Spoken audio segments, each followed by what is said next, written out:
brand ကမျိုးစေ့ပဲမျိုးစေ့ရဲ့ marketing ဆိုတာရေလောင်းပေါင်းတင်တာကျမတို့ကမျိုးစေ့ကိုမှန်မှန်ကန်ကန်မရှိဘူးဆိုရင် marketing ရေလောင်းပေါင်းတင်တာမျိုးစေ့မှန်မှန်ရင်အပင်မတန်ဘူးပေါ့နော်လူတရားကိုယုံကြည်ရ brand ကိုယုံကြည်ရဆိုတော့သူ့ရဲ့ reputation ကောင်းလာမယ်သူ့နောက်မှာ sales ကလည်းရေရှည်ပေါ့နော်တော့မှ sales ကဆက်ပါမှာမယ်ပေါ့နော်ဒါကြောင့်ဒီ brand ကဘာ message ကိုပေးချင်တာလဲဆိုတာကိုကရှင်းရှင်းလင်းလင်းသိရမယ်ပေါ့နော်အဲ့တော့သိသွားပြီဆိုတော့ကိုကဘာလဲဆိုတော့ audience အတွက်ကို value တစ်ခုခုထည့်ပြီးတော့ content create လုပ်ရမယ် create ခုလုပ်ပေးလိုက်ပါပြီရဲ့အဲ့တော့အဲ့ရဲ့ impact ကဘာဖြစ်မလဲဆိုတာကိုကမတွေးထားပဲနဲ့ငါဒီ element လေးထားဖို့ဒီ technique လေးတစ်ခုကလာလို့မပြီးသွားပဲနဲ့အဲ့ဒီနောက်ွယ်က insight တွေအများကြီးယူနားလဲရတယ်ပေါ့ quality content ဆိုတာပတ်စံတွေအများကြီးကုန်ပြီးတော့လုံတိုင်းထက်ဆောင်တကယ်လည်း relevancy score ပေါ့နော် relevant ဖြစ်တော့audience တွေရင်းနေကိုလိုက်ရိုက်ကြည့်ပြီးတော့သူတို့ပုံစားပေးနိုင်တဲ့ idea ကိုလုပ်နိုင်ရင်ဒါ quality content လို့ value added content လို့မြင်နေဆိုတဲ့ take away message တွေရပါတယ်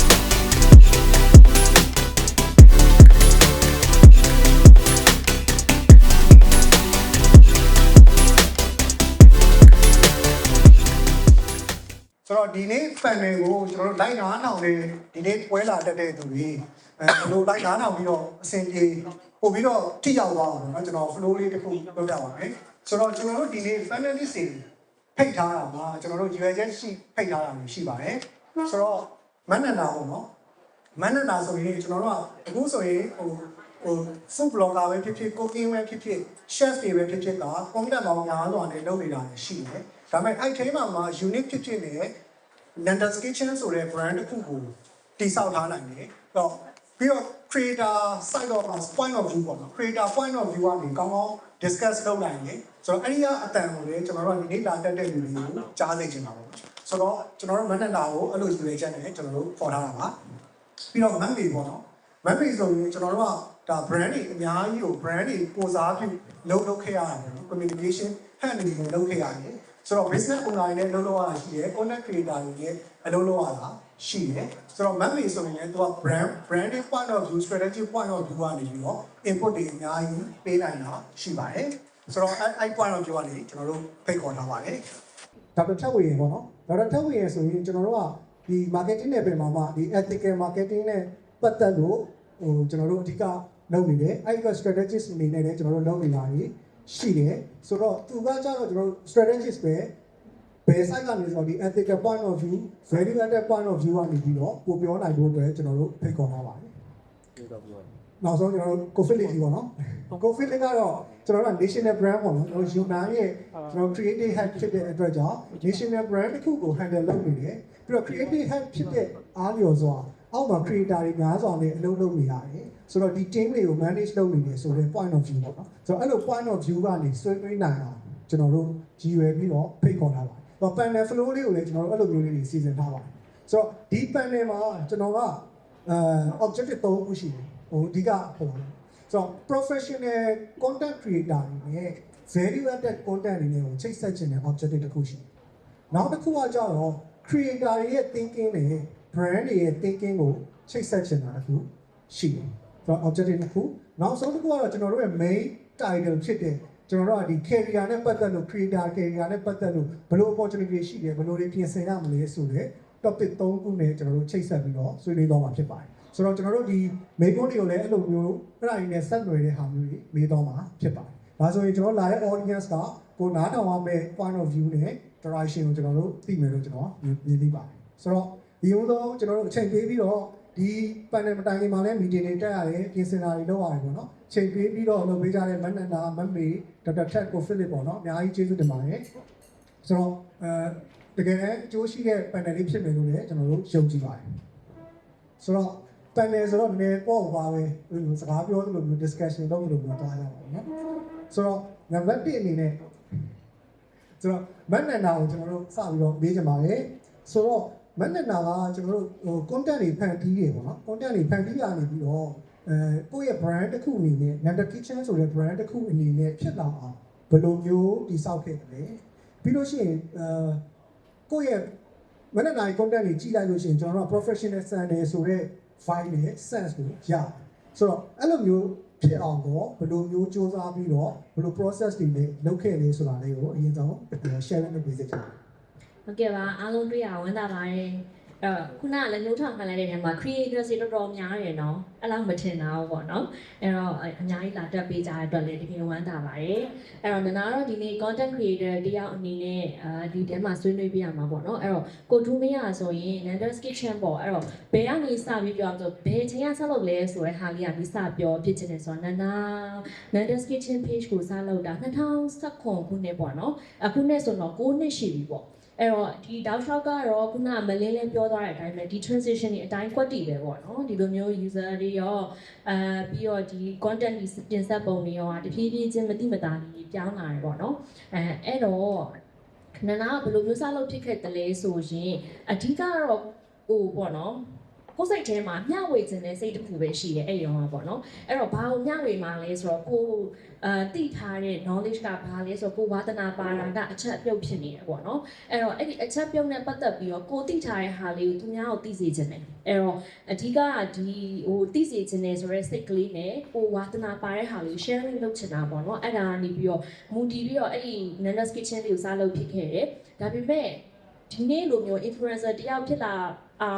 content creator တယောက်ဖြစ်လာအောင်ဆိုရယ်စိတ်လုံးဝမရှိခဲ့ဘူးကိုကသာကိုပဲ sharing လုပ်ချင်လို့ဒါလုပ်ခဲ့တယ်ပေါ့နော်အဲ့ဒီကနေစလာတယ်အရေးကြီးတစ်ခုပြောအောင်မယ်အဲ့ဒါဘာဆိုနန္ဒာဆောက်လို့တော့ဆို KOL ဆိုတဲ့စကားလုံးတွေကိုမသိဘူးပေါ့နော်ပြီးတော့ influencer ဆိုတဲ့စကားလုံးတွေကအဲ့ brand တွေကဒါကိုယ့်စီကိုလာတဲ့အချိန်မှာလာ influencer အနေနဲ့လာခေါ်ဘာလဲမသိဘူးအဲ့ဟာကိုက Google မှာ research လုပ်ခဲ့ရတယ်ပေါ့နော်ပြောရမယ်ဆိုတော့ sharing လုပ်ချင်လို့ဒါဒီနေရာကိုရောက်လာတာဒီဖြစ်လာပါစေဆိုတဲ့စိတ်ကတော့လုံးဝမရှိဘူးပေါ့နော်ဒါပေမဲ့အခုလိုအချိန်မှာဆိုတော့ဘယ်သူမှဆိုတာဒါဟော target တစ်ခုထားပြီးတော့ career တစ်ခုအနေနဲ့စလို့ရတယ်အဲ့တော့2019ကကြတော့ဒီ influencer တွေ content creator တွေရဲ့အစပိုင်းကာလပေါ့နော်အဲ့ဒီကနေမှတစ်ဆင့်နနာ sharing လုပ်ခဲ့တယ်ပြီးတော့နောက်တစ်ခုက audience နဲ့ပေါ့နော်ကိုကရင်းနှီးပေါ့သူတို့ကဘာသိချင်နေလဲအဲ့ဒီဟာလေးကိုကနေပြီးတော့ sharing လုပ်ပြီးနောက်တစ်ခုကသူတို့မှာဘာအခက်အခဲရှိနေလဲပေါ့ဥပမာပြောရလို့ဆိုရင်သူတို့မိဖို့ချောင်းထဲမှာဒီပြဿနာလေးကတော့ရှိနေတယ်ဒါလေးကိုဘယ်လိုဖြေရှင်းရမလဲအဲ့လိုမျိုးလေးမြင်လာဆိုရင်ကိုတီးတဲ့ဘက်ကနေပြီးတော့အဖြေလေးပြန်ရှာပြီးတော့သူတို့ကူညီခဲ့တယ်ပေါ့နော်အဲ့လိုမျိုး audience နဲ့အသွားအပြန်ကူညီရင်းနဲ့မှ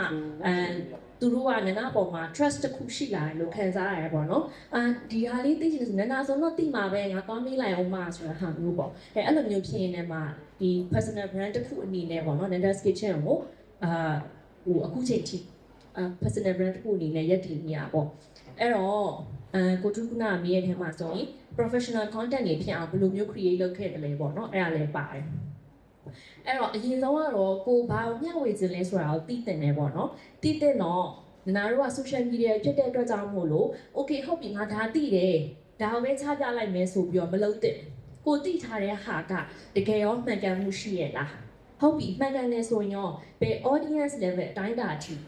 ဘယ်အကျယ်ဝန်းထိပဲမှန်ကန်နိုင်တယ်လဲဆိုတဲ့ဟာကိုနာတို့ကစဉ်းစားရတယ်မချပြခင်မှာပေါ့နော်အဲ့အတွက်ကို research တွေလုပ်ရတယ်ဥပမာဟင်းချက်လေးတစ်ခုတင်တော့မယ်ဆိုစက်သားဟင်းချက်လေးပဲထားပါတော့အခြေခံကြဆိုနော်စက်သားဟင်းတောင်မှနနာချက်တဲ့ဟာနဲ့မမေချက်တဲ့စက်သားဟင်းဟာ recipe ကချွတ်ဆွတ်တူချင်မှတူအဲ့တော့ကိုချက်တဲ့ဟာနဲ့မတူလို့မမေချက်တာမှားတယ်လို့ပြောလို့မရတယ်လို့နနာချက်တာမှထူးပြီးကောင်းတယ်လို့ပြောလို့မရဘူး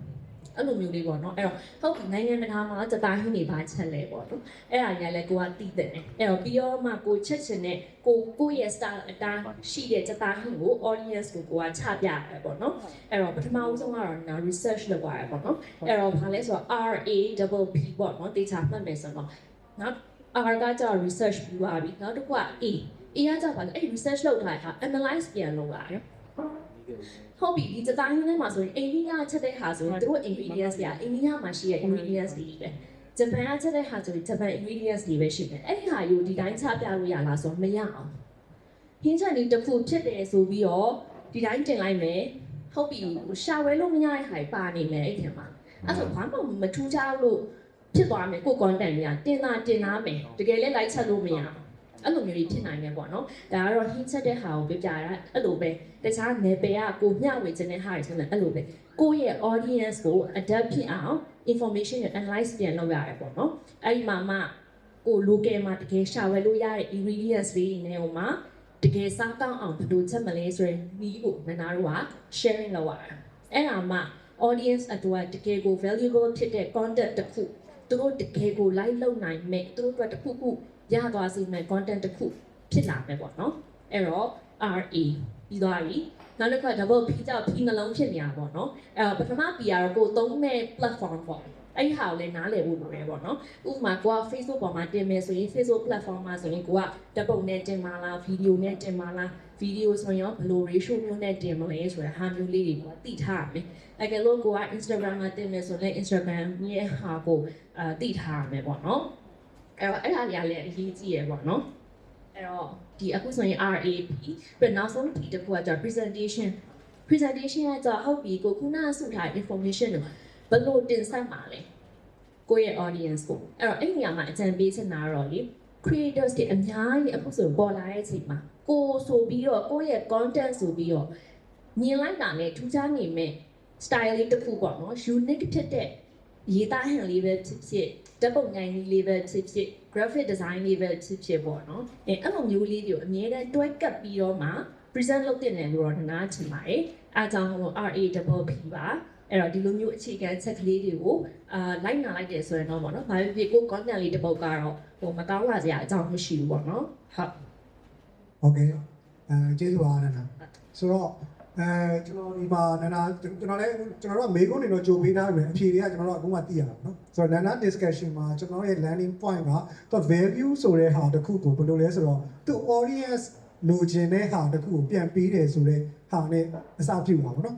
ပြီးတော့မှကျွန်တော်တို့ take home message က RDWP လေးနဲ့ကျွန်တော်တို့ landing လုပ်ရပါတယ်တော့ share လုပ်ပေးတာကျေးဇူးပါနန္ဒာဆိုတော့ကျွန်တော်နောက်ထပ်သွားချင်တာကတော့ဒေါက်တာထက်ပေါ့နော်ဒေါက်တာထက်ဝေရန်လိုက်ဆိုတော့ကျွန်တော်တို့ content creator point of view ကနေကျွန်တော်တို့သိခဲ့ပြီပေါ့နော်ဆိုတော့ကျွန်တော်တကယ် ethical marketing နယ်ပင်မှာကျွန်တော်တို့ content တွေလုပ်တယ် campaign တွေလုပ်တဲ့အချိန်မှာတစ်ဖက်မှာလည်း sales ကိုတက်ချင်တာပေါ့နော်အယောင်းတက်ချင်တယ်တစ်ဖက်မှာလည်း trust ပေါ့နော် branding ဆိုတာ trust ပဲဆိုတော့ trust ကိုတည်ဆောက်ချင်တာပေါ့နော်ဆိုတော့အဲ့လိုမျိုး sales ကို trust ကိုတပြိုင်နက်တည်းရအောင်ဘယ်လိုမျိုး balance လုပ်လို့ရနိုင်မလဲ plus နောက်တစ်ခုကတော့နည်းနည်းလေး short ရှိအောင်เนาะဆိုတော့မြန်မာနိုင်ငံက content တွေကိုအခုလက်ရှိလုပ်နေတဲ့ content တွေကိုဘယ်လိုမြင်လဲပေါ့နော်ဆိုတော့အဲ့ဒါလေးကိုဆွေးနွေးစေချင်ပါတယ် အတိုင်းနိုင်မယ်ပေါ့โอเคအားလုံးပဲမင်္ဂလာပါကျွန်တော်ကဒေါက်တာထုတ်ပြန်ဖြစ်ပါတယ်ဟုတ်ခုကမေကုန်းမေးပေးရတဲ့အတွက်ကျေးဇူးအများကြီးတင်ပါတယ်ဆိုတော့ပထမဆုံးအနေနဲ့မေးတဲ့မေကုန်းက ethical marketing နဲ့ sales နဲ့ပေါ့နော်ဘယ်လိုမျိုးတစ်ပြိုင်တည်းဖြစ်အောင်လုပ်ကြမလဲပေါ့နော်ဆိုတော့တော်တော်များများ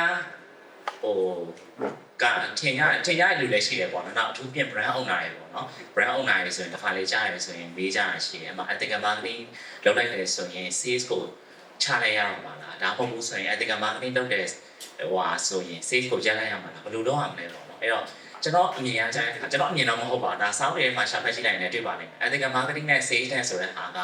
ကျွန်တော်တို့ပြန်လာတဲ့တိုင်လည်းမဟုတ်ဘူးပြန်လာတယ်မဟုတ်ဘူးเนาะတခုရှိတာက ethical marketing လုပ်တယ်ဆိုရင်တော့ short term မှာတော့တုံဆိုဆက်ပေါက်သွားတာတော့ဟုတ်ချင်မှဟုတ်လိမ့်မယ်ဒါပေမဲ့ ethical marketing ကလည်းဘာဖြစ်လဲဆိုတဲ့အခါကျခုနကဒါလူပြောတဲ့ထဲမှာလည်းပါတယ်သူအဓိက trust ကိ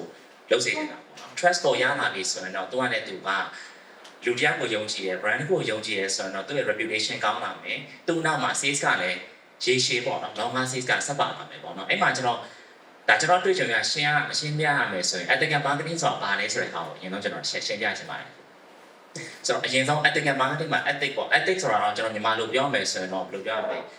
ဲလူတရားရဲ့ကျင့်ဝတ်တာဝန်ပေါ့နော်ဆိုတော့ဒီတက်ပေါ် deep down လုပ်ရမယ်ဆိုရင်တော့နည်းနည်းတသနာ့ပါလာမယ်ဆိုတော့ဖြစ်တည်မှုတစ်ခုနောက်မှာရှိလာတဲ့ဖြစ်တဲ့တာဝန်ဝတ္တရားပေါ့ကျွန်တော်လူမှာဆိုရင်လူကျင့်ဝတ်တွေရှိတယ်ဟုတ်တယ်နော်ကျွန်တော်တို့လူမှာဆိုလူချင်းဝတ်တွေရှိရယ်မိဘမှာဆိုမိဘချင်းဝတ်တွေရှိရယ်ကျွန်တော်ငယ်တဲ့စာရေးမှာကျွန်တော်အားလုံးသင်ခဲ့ရတာရှိရယ်အဲ့တော့ professional တိုင်းမှာဆိုရင်လည်း professional ရဲ့ချင်းဝတ်တွေရှိရယ်ဆရာဝန်မှာဆိုရင်ဆရာဝန်ချင်းဝတ်ရှိရယ် journalist မှာဆိုရင် journalist ချင်းဝတ်တွေရှိရယ်ပေါ့နော်ဆိုတော့လုပ်တဲ့နယ်ဆိုရင်ကျွန်တော် agent ဝတ်တွေရှိရယ်ကျွန်တော် content creator ပေါ့နော် content creator မှာဆိုလည်းသူ့ရဲ့ပတ်သက်တဲ့ချင်းဝတ်တွေရရှိဘာဖြစ်လို့agent ဝတ်တွေကရှိတဲ့နာလဲဆိုတဲ့အကြောင်းအရာတွေကျွန်တော်တစ်ချက်လောက် discuss လုပ်ချင်ပါတယ်ချင်းဝတ်ကဘာလို့ရှိရမလဲဆိုတဲ့ခါကျတော့ကျွန်တော်တို့အခုကျွန်တော် content creator မှာဆိုရင်ကျွန်တော် content တွေလုပ်ကြတယ် content creator ဆိုတာခုနပြောလိုမျိုး influencer ပဲဖြစ်ဖြစ်ကျွန်တော်တို့designer ပဲဖြစ်ဖြစ် digital marketer ပဲဖြစ်ဖြစ်ကျွန်တော်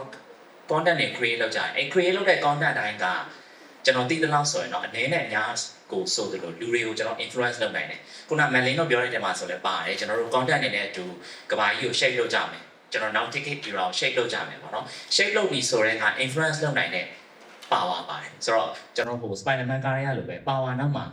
ပါလာလဲဆိုတဲ့အခါကျတော့ responsibility ဆိုတာကပ်ပါလာတယ်ပေါ့အဲ့တော့ကျွန်တော်တို့ခုန influence လုပ်နိုင်တယ်ကို့မှာ power တစ်ခုရှိရဆိုရင် responsible တစ်ခုရှိရတယ်တာဝန်ယူမှုတာဝန်ခံမှုရှိရတယ်အဲ့ဒါကကျွန်တော် ethics ပဲလို့ကျွန်တော်ဟိုတစ်ချက်လောက် discuss လုပ်ချင်ပါတယ်ပေါ့နော်ဆိုတော့ဆရာဝန်ဆိုတဲ့နောက်မှာ medical knowledge ဆိုတာပါလာတယ်စေကူလို့ရတယ်ဆိုတော့တာဝန်ဝတရားရပါလာတယ်အဲ့မှာဆိုရင်တာဝန်ခံမှုတာဝန်ယူမှုမရှိဘဲနဲ့စေကူလို့မရဘူးဒါမှမဟုတ်ဆရာဝန်တရားကနေပြီးတဲ့ခါကျရင် influencer တရားကနေပြီးတဲ့ခါကျရင်ကျွန်တော်တို့ online မှာ sharing တစ်ခုလုပ်မယ်ဆိုရင်သူ့အနေနဲ့သူမတက်တဲ့ဟာတစ်ခုသူတာဝန်ယူနိုင်တဲ့ဟာတစ်ခုကိုကျွန်တော်တို့ကဝေမျှလို့မရနိုင်ဘူးပေါ့ခုနမန္တလာဆိုတဲ့ပြောသွားတယ်ဆိုတော့ဟင်းချက်တဲ့အပိုင်းမှာဆိုရင်ဒီတိုင်းပြောလို့မရဘူး research တွေလုပ်ရတယ်ဟုတ်တယ်နော်မြန်မာနိုင်ငံနဲ့ကြိုက်တဲ့ကျွန်တော်တို့အရာတွေလုပ်ပြဒီတိုင်း content ရုပ်ဒီတိုင်းချောင်းပြလိုက်ပြီပေါ့နော်အဲ့ဒါကကျွန်တော်တို့ရဲ့ ethic လို့ကျွန်တော်ယူဆရတယ်ပေါ့နော်အဲ့ ethic နောက်မှာမှကျွန်တော်ရှိတဲ့ ethic ဆိုတဲ့ဟာက brand နဲ့ ethic တွေထွက်လာတယ်နောက်ကကျတဲ့ခါကျရင် content creator ရဲ့ ethic တွေထွက်လာတယ်ပေါ့နော်ဆိုတော့အဲ့လိုမျိုး ethic ကဘိုင်းကိုလုံနိုင်မှကျွန်တော်တို့ကethic marketing ဆိုတာဖြစ်မှာပါဒါပေမဲ့အဲ့လိုအလုပ်ချင်းအပြင်တော့ long term sales တွေရလာနိုင်တယ်ဒါပေမဲ့ကျွန်တော်ခုနပြောတဲ့ဟာတွေက theory ဆန်တယ်ဆိုရင်ကျွန်တော်တို့ဟိုဥပမာလေးနဲ့ကျွန်တော်တစ်ချက်ရှင်းပြခြင်းပါတယ်ဆိုတော့ခုနပထမဆုံးကျွန်တော် brand owner တွေကပြီးတယ်ပေါ့နော်ဒါဥပမာပေးတယ်ဘာလဲဆိုတဲ့ခါကျတော့ ethic marketing လုပ်ပြီးဆိုရင်ကျွန်တော် sales ကိုရလိုက်ရမှာပါပေါ့နော်ဆိုတော့ ethic marketing နဲ့ sales တွေကတလန်းစီမဟုတ်ဘူး ethic marketing လုပ်လို့ sales ကိုရက်စရာမလိုဒါပေမဲ့ ethic marketing လုပ်ပြီးဆိုရင်ရလိုက်ရမှာတခုတော့ရှိတယ်ဘာလဲဆိုတဲ့ခါကျတော့ကျွန်တော် manipulation လုပ်တာmanipulation လုပ်တယ်ဆိုတာကျွန်တော်တို့ audience တွေပေါ့နော်ကြည့်တဲ့လူတွေစာဖတ်တဲ့လူတွေ video ကြည့်တဲ့လူတွေရဲ့ video ကြည့်တဲ့လူတွေကိုလှည့်ပြားတာမဟုတ်ဘူးဆိုရင်တခုခုဖြစ်အောင်လုပ်သွားတဲ့ဟာမျိုးပေါ့နော်ဒါကျွန်တော်ဥပမာလေးနဲ့ဟိုခုနပြောပြလိုက်ခြင်းပဲပေါ့ကျွန်တော်ဥပမာနှစ်ခုပြောပြမယ်ပေါ့နော်နံပါတ်1တစ်ခုကတော့ကျွန်တော်ဟိုတလောက online မှာတွေ့လိုက်တယ်တော်တော်များလည်းတွေ့မယ်နဲ့တူပါတယ်ဆိုတော့အဲ့လူတွေ့ရင်တော့ကျွန်တော်လာရိုက်မှာမသိဘူးဘာလဲဆိုတဲ့အခါကျတော့ကျွန်တော်တွေ့လိုက်တယ် all star တရားကို3000နဲ့ဆိုတော့မသိဘူးရောင်းနေလို့ပြောတွေ့လိုက်တယ်ပေါ့နော်ဒါပေမဲ့အထက်ထဲဝင်လဲဝင်ကြည့်လိုက်တော့ all star ကပြောမယ်ဆိုရင်တကယ် real all star လည်းမဟုတ်ဘူးနောက်တစ်ခါကျတဲ့ခါကျရင်အဲ့ real all star မဟုတ်တဲ့ဟာကိုလည်း3000နဲ့ရောင်းတာမဟုတ်ရှေ့မှာသူ့ပစ္စည်းတစ်ခုကို9000လား3သိန်းမိုးလားမသိဘူးအရင်တော့ဝယ်ရဝယ်ပြီးမှအဲ့ all star ကို3000နဲ့ရဆိုတော့သူ့ content ကပြောမယ်ဆိုရင် misleading ကိုလုံးဝဖြစ်စေလို့ကျွန်တော်ယူဆတယ်ကျွန်တော်အဲ့အောက်မှာဆဲရလူများဟာဘာမသိရင်ဟွာလို့ရအဲ့မှာအဲ့ချိန်မှာမြန်မာတွေရဲ့အချင်းပေါ့နော်ကျွန်တော်တို့အခုလူငယ်တွေရောလူကြီးရောအချင်းက content ကိုဆက်စချင်းအဆုံးထိဝင်မကြည့်ဆိုတဲ့ခါကျတော့ရှေ့မှာရင်လည်းတော့ aura ရဲ့တင်လိုက်တယ်ဟာကျွန်တော်တရံပေးကျွန်တော်2ရံပေးပေါ့နော်အဲ့မှာကျွန်တော်ချင်းဒါ manipulation ပဲသူ့ရဲ့ brand ပုံရိပ်ကိုအများကြီးထိခိုက်တယ်လို့ကျွန်တော်ယူဆတယ်ပေါ့နော်အဲ့ဒါတခုနောက်တစ်ခုကကြားတဲ့ခါကျရင်ပါလဲဆိုတော့ဒီနားမှာပဲ billboard ထုံးမှာတွေ့လိုက်တယ်ပေါ့နော်ဘာလဲဆိုတဲ့ခါကျတော့ဒါကတော့စပင်ပေါက်တဲ့ therapy စေကန်းကြော်ညာတစ်ခုနဲ့တူပါတယ်အဲ့မှာဆိုရင်လူရောက်ထောင်ပေါင်းများစွာကိုစပင်ပေါက်လုပ်ပေးနိုင်တယ် 99.99% success rate ရှိရပေါ့နော်ဆိုတော့ဒါ data ထူးလေးသိမှာကျွန်တော် medical person တွေဆိုသိတယ်ကျွန်တော်ဘယ်ကုသမှုမှာ99.99%ဆိုတာမရှိဘူးပေါ့နော်ရှေ့ဘေးမှာလည်းသူက artwork တွေပြရတယ်ပေါ့နော်ဆိုတော့ဒီအပိုင်းတွေဆိုရင်ကိုပြီးလိုက်တော့ကိုကျောင်းမှာပါဘေးက artwork တစ်ခုပြရတယ်စိတ်မစားမိနဲ့စိတ်စားကြီးပုံမှန်ပြရတယ်99.99% ပြရတယ်အဲ့တော့ကျွန်တော်ထင်လိုက်တာအတော်များထင်လိုက်တာ99.99% ကဒီလိုမျိုးစိတ်ပြောင်းတဲ့အချိန်ရတဲ့စားဒီလိုစပင်းဖြစ်သွားနိုင်တယ်ဆိုတဲ့ဟာမျိုးကိုယူဆရတယ်ပေါ့နော်ဆိုတော့ sales ကတော့ရုပ်ရက်တက်မှာပါဒါပေမဲ့ long term မှာတကယ်လို့စပင်းသားပြန်ပေါက်မပေါက်ဘူးဆိုရင် long term မှာဒီ brand ကိုမျိုးယုံကြည်ပါမယ်ကျွန်တော်လည်းစပင်းသွားလုပ်မယ်6လနေလို့လည်းမထွက်လာတနေ့လို့လည်းထွက်မလာဒါမှမဟုတ်သူပြောတဲ့ပုံစံနဲ့ထွက်မလာဘူးဆိုရင်ငါတော့ချိန်တိုင်းခံလိုက်ရပြီလို့ထင်ပါပဲပေါ့နော်ဆိုတော့ဒါကျွန်တော်ရဲ့ဥပမာပါအဲ့တော့ ethical marketing ကတော့ကျွန်တော်တို့လုပ်တင်တယ်လို့မြင်တယ်လုံးဝပဲကျွန်တော် brand တစ်ခုရဲ့ trust ကတက်လာမယ်လို့ထင်တယ်ပေါ့နော်ခုနဟိုမြန်မာနိုင်ငံမှာရှိတဲ့ content တွေဆိုတော့ကျွန်တော်ဥပမာကိုပြပြပြီးတောင်းပါပြီဆိုတော့တော်တော်များများတော့ ethical လုပ်တဲ့လူတွေလည်းရှိတယ်ဒါပေမဲ့ဦးစားပေးအနေနဲ့လုပ်ကြတာကြားတဲ့အခါကျတော့ကျွန်တော် hook မှာ viral ဖြစ်ဖို့ပေါ့နော်ရှေ့3စက္ကန့်နဲ့10စက္ကန့်ကြားမှာ share တင်လိုက်တယ်အဲ့ချိန်မှာလူတွေဝင်လာတယ်ဝင်လာပြီးတော့မှအထဲမှာကြည့်လိုက်တော့ပြောတော့လည်းမဟုတ်ပါဘူးပေါ့နော်အဲ့လို content တွေအောင်များနေပဲဒါပေမဲ့ကျွန်တော်မြင်ရတော့အဲ့ဒါတွေက ethical marketing နဲ့တော့စမ်းကျင်တယ်လို့ထင်ဆိုတော့မလုပ်ရဘူးတော့မဟုတ်ပါဘူးပေါ့နော်အဲ့ဒါပါပဲဟုတ် Okay တော်တော်ထက်ကျေးဇူးအများကြီးတင်ပါတယ်ဟုတ်ကဲ့အဲ့လိုမျိုးဟုတ်တယ်မလားအဲ့လိုမျိုးမြင်ရတာတွေကျွန်တော်တို့အများကြီးပဲပေါ့နော်ဆိုတော့အဲ့ဒါကြာရင်ကျွန်တော်တို့က trust level လည်းကျွန်တော်တို့တော်တော်လေးနိုင်လာတယ်ဘက်က branding ကကြည့်ရင်လည်းကျွန်တော် brand ရဲ့ reputation ကအများကြီးရော့သွားတာရှိတာပေါ့နော်ဆိုတော့ဒေါက်တာထက်မှာကျွန်တော် take away က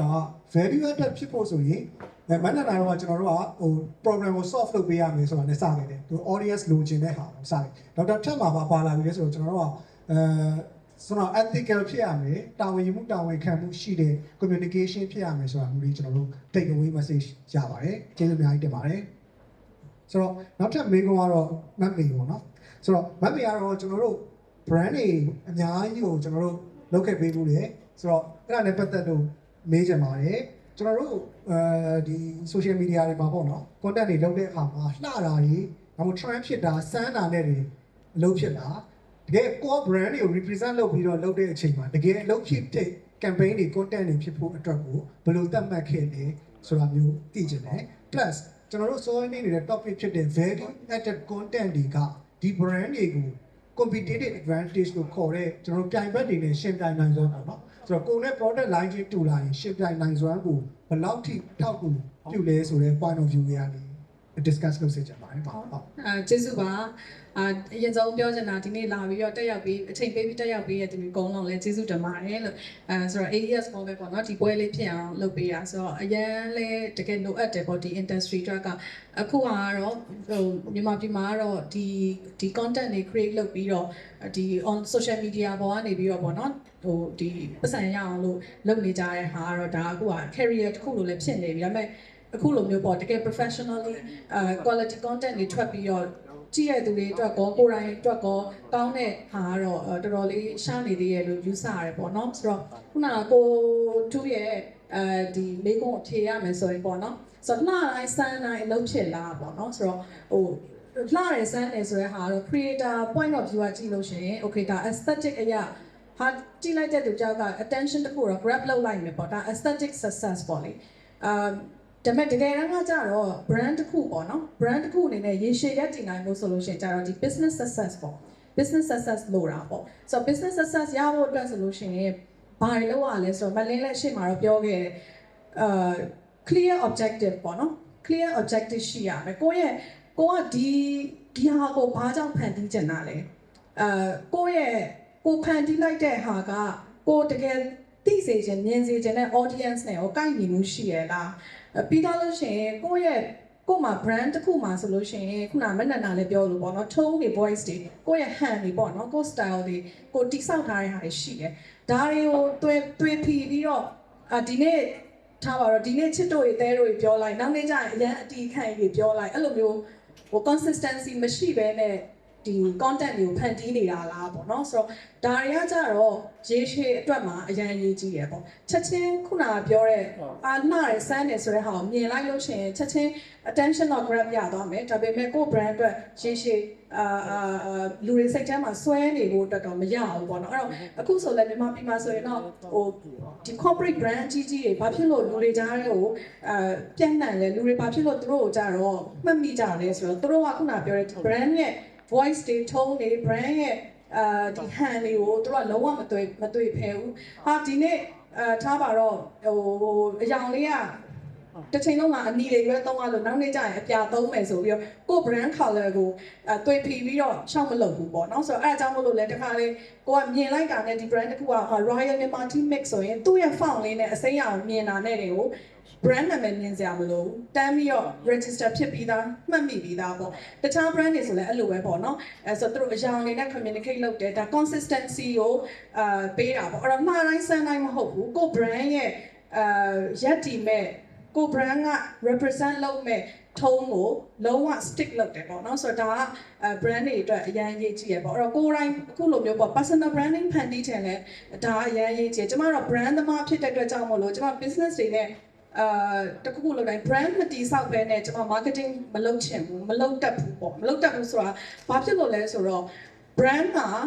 မျိုးစေ့ပဲမျိုးစေ့ရဲ့ marketing ဆိုတာရေလောင်းပေါင်းတင်တာကျမတို့ကမျိုးစေ့ကိုမှန်မှန်ကန်ကန်မရှိဘူးဆိုရင် marketing ရေလောင်းပေါင်းတင်တာမျိုးစေ့မှန်မှန်ရင်အပင်မတန်ဘူးပေါ့နော်ဆိုတော့sales ကတော့ဒါနောက်ဆုံးအသီးပွင့်ပေါ့လीเนาะဆိုတော့ကျမအမြဲတမ်း personal branding တိဆောက်တဲ့သူပဲဖြစ်ဖြစ်ကို business တွေကို brand တိဆောက်ပေးတဲ့သူပဲဖြစ်ဖြစ် branding ကိုအရင်ဆုံးတည်တည်ချာချာလုပ်တင်တယ်ပေါ့အဲ့ဒါကလည်းပါလဲဆိုတော့ okay ကိုကဒီ brand ကဘာကြောင့်မလို့ငါဒီဈေးကွက်ထဲကိုငါချကျင်တာလဲပြကျင်တာလဲဒီဈေးကွက်ထဲမှာဘာကြောင့်ဒီ brand ကရှိတဲ့တယ်လို့ထင်တာလဲဘယ်သူတွေကိုရောင်းချင်တာလဲကိုရောင်းမဲ့ audience ကိုချိတ်ဆက်ချင်တဲ့ audience ကဘယ်လို type မျိုးလဲဒါတွေကိုတည်တည်ချာချာအုံမြစ်တစ်ခုလို့တိဆောက်ထားရမယ်ပေါ့နော်အဲ့ဒါရှိမှသာလင်းနောက်ထပ် marketing လုပ်တဲ့နောက်တစ်ဆင့်ပေါ့ခုနပြောရေလောင်းပေါင်းတင်တဲ့ဟာเนาะဒီ campaign တွေလုပ်မယ်ဒါတွေကပို့ပြီးထိရောက်မယ် ကိုသွားခြင်းတဲ့နေရာတွေကိုကိုသွားလို့ရမယ်ပေါ့နော်ဆိုတော့အဲ့တော့ခုနကကိုထူးရဲ့ဟောင်းကျွန်မပြန်ဖြေရမယ်ဆိုရင်လှတိုင်းစမ်းတိုင်းထက်အဓိက both ပေါ့နော် aesthetic value လည်းပါရမယ်ခုနကပြောတဲ့ business ရဲ့ success လည်းရှိရမယ်ပေါ့နော်ဆိုတော့အဲ့တော့နောက်ထပ်ဒုတိယမေးခွန်းကိုပြောရမယ်ဆိုရင် quality content တွေကဘယ်လောက်တောင်တည်ပေးနိုင်လဲဘယ်လောက်တောင်ဒီလုပ်ငန်းတွေကိုတည်ပေးနိုင်ဆိုကျွန်မအဲ့ဒီနည်းနည်းလေးအချိန်တော့ရမှာတင်တယ်နော်နည်းနည်းလေး example လေးတစ်ခုပြောပြချင်တယ်လွန်ခဲ့တဲ့10နှစ်ကျော်လောက်ဖြစ်မယ်တင်တယ်နော်ဆိုအဲ့ Dove ဆိုရဲဒီ brand တစ်ခုပေါ့နော်ဒါတော်များလည်းသိမှာပါနော်ရေချိုးဆက်ပြားတို့မျိုးစုံထုတ်တဲ့ Dove ပေါ့နော်အဲ့ Dove က campaign တစ်ခုလုပ်တယ်ပေါ့သူ content ကဘာလဲဆိုတော့ real beauty campaign ဆိုတာ तू ကအဲ့ဒီ campaign တစ်ခုလုံးကသူ့ရဲ့ product ကိုရောင်းတဲ့ဟာဘာတစ်ခုမှမပြောဘူးသူ့ရဲ့ real beauty campaign ကဘာပဲလုပ်တာလဲဆိုရင် तू ကသူ့ရဲ့ product ရဲ့ main audience ကအိမ်ရှင်မတွေလေသူကအိမ်မှာရေချိုးဆက်ပြားကုန်ရင်ဟိုဟာဟိုဆက်ပြားတို့ဘာတို့ကုန်ရင်ဝယ်တဲ့ decision making ကမျိုးသမီးတွေအများစုပါပေါ့နော်အဲဆိုတော့ तू team audience ကအမျိုးသမီးတွေအဲ့တော့ဒီအမျိုးသမီးတွေကို तू ကဘယ်လိုပုံစံနဲ့ audience ကိုထိဖို့လုပ်လဲဆိုတော့ဒီ real beauty campaign က तू ကအမျိုးသမီးတွေကကိုပို့ပြီးတော့ accept လုပ်လာဖို့ကိုလူတွေ standardize လုပ်ထားတဲ့ society ကသတ်မှတ်ထားတဲ့အလှပဆိုတဲ့ဟာကို तू ကခြေဖြတ်ပြီးတော့မိန်းမတွေကလူတိုင်းမှာ unique ဖြစ်တဲ့အလှပတွေရှိရဲဆိုတာကိုသိဖို့အဲ့ဒီ campaign ကဘယ်လိုမျိုးလဲဆိုလို့ရှိရင် तू ကအမျိုးသမီးတွေကို तू ကဖိတ်ခေါ်လိုက်တယ်ပေါ့နော်သူတို့ FBI ကလေဒီ sketch artist ဆိုရှိရဲ့အဲ sketch artist ကတော့လေကိုတရခန်တို့ဘာလို့တွေမျက်မြင်သက်တွေကပြောလို့ရှိရင်ဆွဲပြရတဲ့ artist လေမျက်လုံးအပြာရောင်ပါဆိုအဲ့လို sketch artist ကအဲ့ဒီခုနကပြောတဲ့အမျိုးသမီးတယောက်ပြီးတယောက်ကိုကလကာချားပြီးတော့အမျိုးသမီးတွေကိုပုံပြန်ဖော်ခိုင်းတာဒီဘက်က sketch artist ကသူတို့ပုံဖော်တဲ့အတိုင်းဆွဲပေးတယ်ကိုထားတော့ကျမမျက်လုံးပြရှိတယ်ကျမမျက်လုံးနည်းနည်းပြူးတယ်ကျမပါးနည်းနည်းငေါထွက်တယ်စပင်ကတော့ဖြူနေတယ်ထားပါတော့ကိုပြန် describe လုပ်ရတယ်အဲ့ဒါကိုခုနကပြောတဲ့ sketch artist ကနေပြန်ဆွဲတယ်ပြီးတော့လို့ရှိရင်အဲ့အမျိုးသမီးထွက်သွားရင်လမ်းမှာအဲ့အမျိုးသမီးနဲ့ဒီလိုတွေ့လိုက်တဲ့နောက်ထပ်အမျိုးသမီးတယောက်ကိုသူတို့ထပ်ဖိတ်တယ်ဖိတ်ပြီးတော့အဲ့ဒီအမျိုးသမီးကိုခုနကတွေ့လိုက်တဲ့အမျိုးသမီးကပြန်ပြီးတော့ပုံဖော်တဲ့ဟာကိုလေဒီဘက်က sketch artist ကပြန်ဆွဲတယ်အဲ့ဒါတွေပြီးတော့အဲ့ campaign ပြီးသွားတဲ့အချိန်မှာအဲ့ဒီပုံတွေကိုနှစ်ပုံရှင်ပြီးတော့ तू ကပြတာပေါ့ခုနကအမျိုးသမီးတွေပိုင်ရှင်ဒီ original ဟိုဆွဲခံရတဲ့အမျိုးသမီးတွေအကုန်လုံးဖိတ်ပြီးတော့ပြောတာပြတဲ့အခါမှာဘာတွေ့လဲဆိုတော့ကိုပုံဖော်တဲ့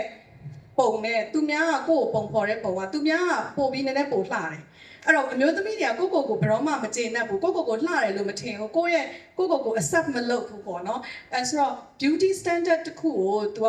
ဟိုပြောချင်တာပေါ့နော်အားလုံးကနေထင်တာတဲ့ပိုလှပါတယ်ဆိုတာပြောချင်တာဆိုတော့အဲ့ဒီ campaign လုပ်လိုက်တဲ့အချိန်မှာအရင်တော့က beauty standard အရာကိုနဲ့မသက်ဆိုင်ဘူးလို့ထင်တယ်ခုနပြောတဲ့အိမ်အောင်ရှင်မတွေကျမတို့အိမ်အောင်ရှင်မတွေဆိုတာအိမ်အောင်ကြပြီးဘိုက်လေးတွေပူလာတယ်ခန္ဓာကိုယ်တွေပြောင်းသွားတယ်ကိုမလှတော့ထင်ကြတယ်အဲ့ဒီအမျိုးသမီးတွေအကုန်လုံးကအရန်ကို relate ဖြစ်ပြီးတော့ Dove brand ကိုချစ်သွားကြတယ်ပေါ့နော်သူတို့ empathy ရှိရလို့ခံစားရတာပေါ့နော်ဆိုတော့အဲ့တော့ဒီ content လေးတစ်ခုနဲ့ Dove က sales ကတော်တော် like more than double sales up ဖြစ်သွားတယ်သူဘာမှမရအောင်နော်သူပစ္စည်းကိုလည်းမရအောင်သူပစ္စည်းကိုလည်းမကြော်ညာအဲ့ဒီ campaign တစ်ခုလုံးကခုနပြောတဲ့ real beauty campaign အမျိုးသမီးတွေကိုပဲကိုက you are beautiful more beautiful than you think ဆိုတဲ့ဟာမျိုးနဲ့ပဲသူကပြောခဲ့တာပေါ့နော်ဆိုတော့အဲ့ဒီ quality content ဆိုတာအဲ့ဒါပေါ့နော်သူဒီ content ဘာဖြစ်လို့ပေါက်လဲဒီ content ကသူတကယ်ဖောက်ချင်တဲ့သူ့ရဲ့ right audience ကိုထိတယ် right audience ကလည်းသူတို့ကို empathy ရှိတယ်လို့ခံစားသွားရတယ်အဲ့တော့ empathy ကအရန်ရေးကြည့်တယ်ပေါ့နော်ဆိုတော့ right audience ကသူတို့ကိုဒီ brand ကငါတို့ကိုနားလေတဲ့ brand ငါတို့ခံစားတာကိုသိတဲ့ brand ဆိုတဲ့အခါမှာဒီ brand ကိုအလိုလိုနေနဲ့ emotionally connect ဖြစ်သွားတယ်အလိုလိုနေသဘောကျသွားတယ်အဲ့တော့ brand တွေကိုတိဆောက်တဲ့အခါမှာ personal branding နဲ့ဘာပဲလုပ်လို့အဲ့ empathy ကအရန်ရေးကြည့်ရကိုချိတ်ဆက်ချင်တဲ့သူတွေပေါ့နော်ဆိုတော့ကိုတူရဲ့ဟာကိုဖြေရမယ်ဆိုရင် quality content ဘယ်လောက်ထိဟိုအထောက်အကူဖြစ်လဲဆိုတော့ဒီလောက်ထိအထောက်အကူဖြစ်တယ် sales လို့မျိုးရောင်းနေစရာမလိုကို brand က seller brand မဟုတ်တော့ဈေးရောင်းတဲ့ brand မဟုတ်တော့ကိုက lead လုပ်တဲ့ brand ပေါ့ thought leadership လို့ခေါ်တာပေါ့နော်ဒီ industry ရဲ့ဒီအစိတ်ဒီ industry မှာ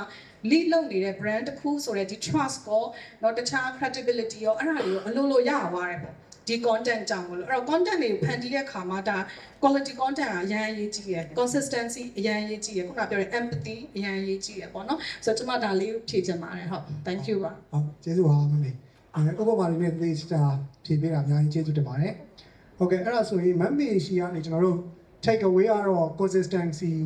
ရှိရမယ်နောက်ပြီးတော့ branding ကအရင်အရေးကြီးတယ် branding ကမျိုးစေ့ပဲဆိုတဲ့ message တွေကျွန်တော်တို့ရမယ်ပြီးတော့မမေပေးတဲ့ example ထဲမှာကျွန်တော် take away ရလိုက်တာကအဲ့လိုမျိုး quality content ဆိုတာပတ်စံတွေအများကြီးကုန်ပြီးတော့လောက်တိုင်းထက်ဆိုင်တကယ်တော့ relevancy score ပေါ့နော် relevant ဖြစ်သော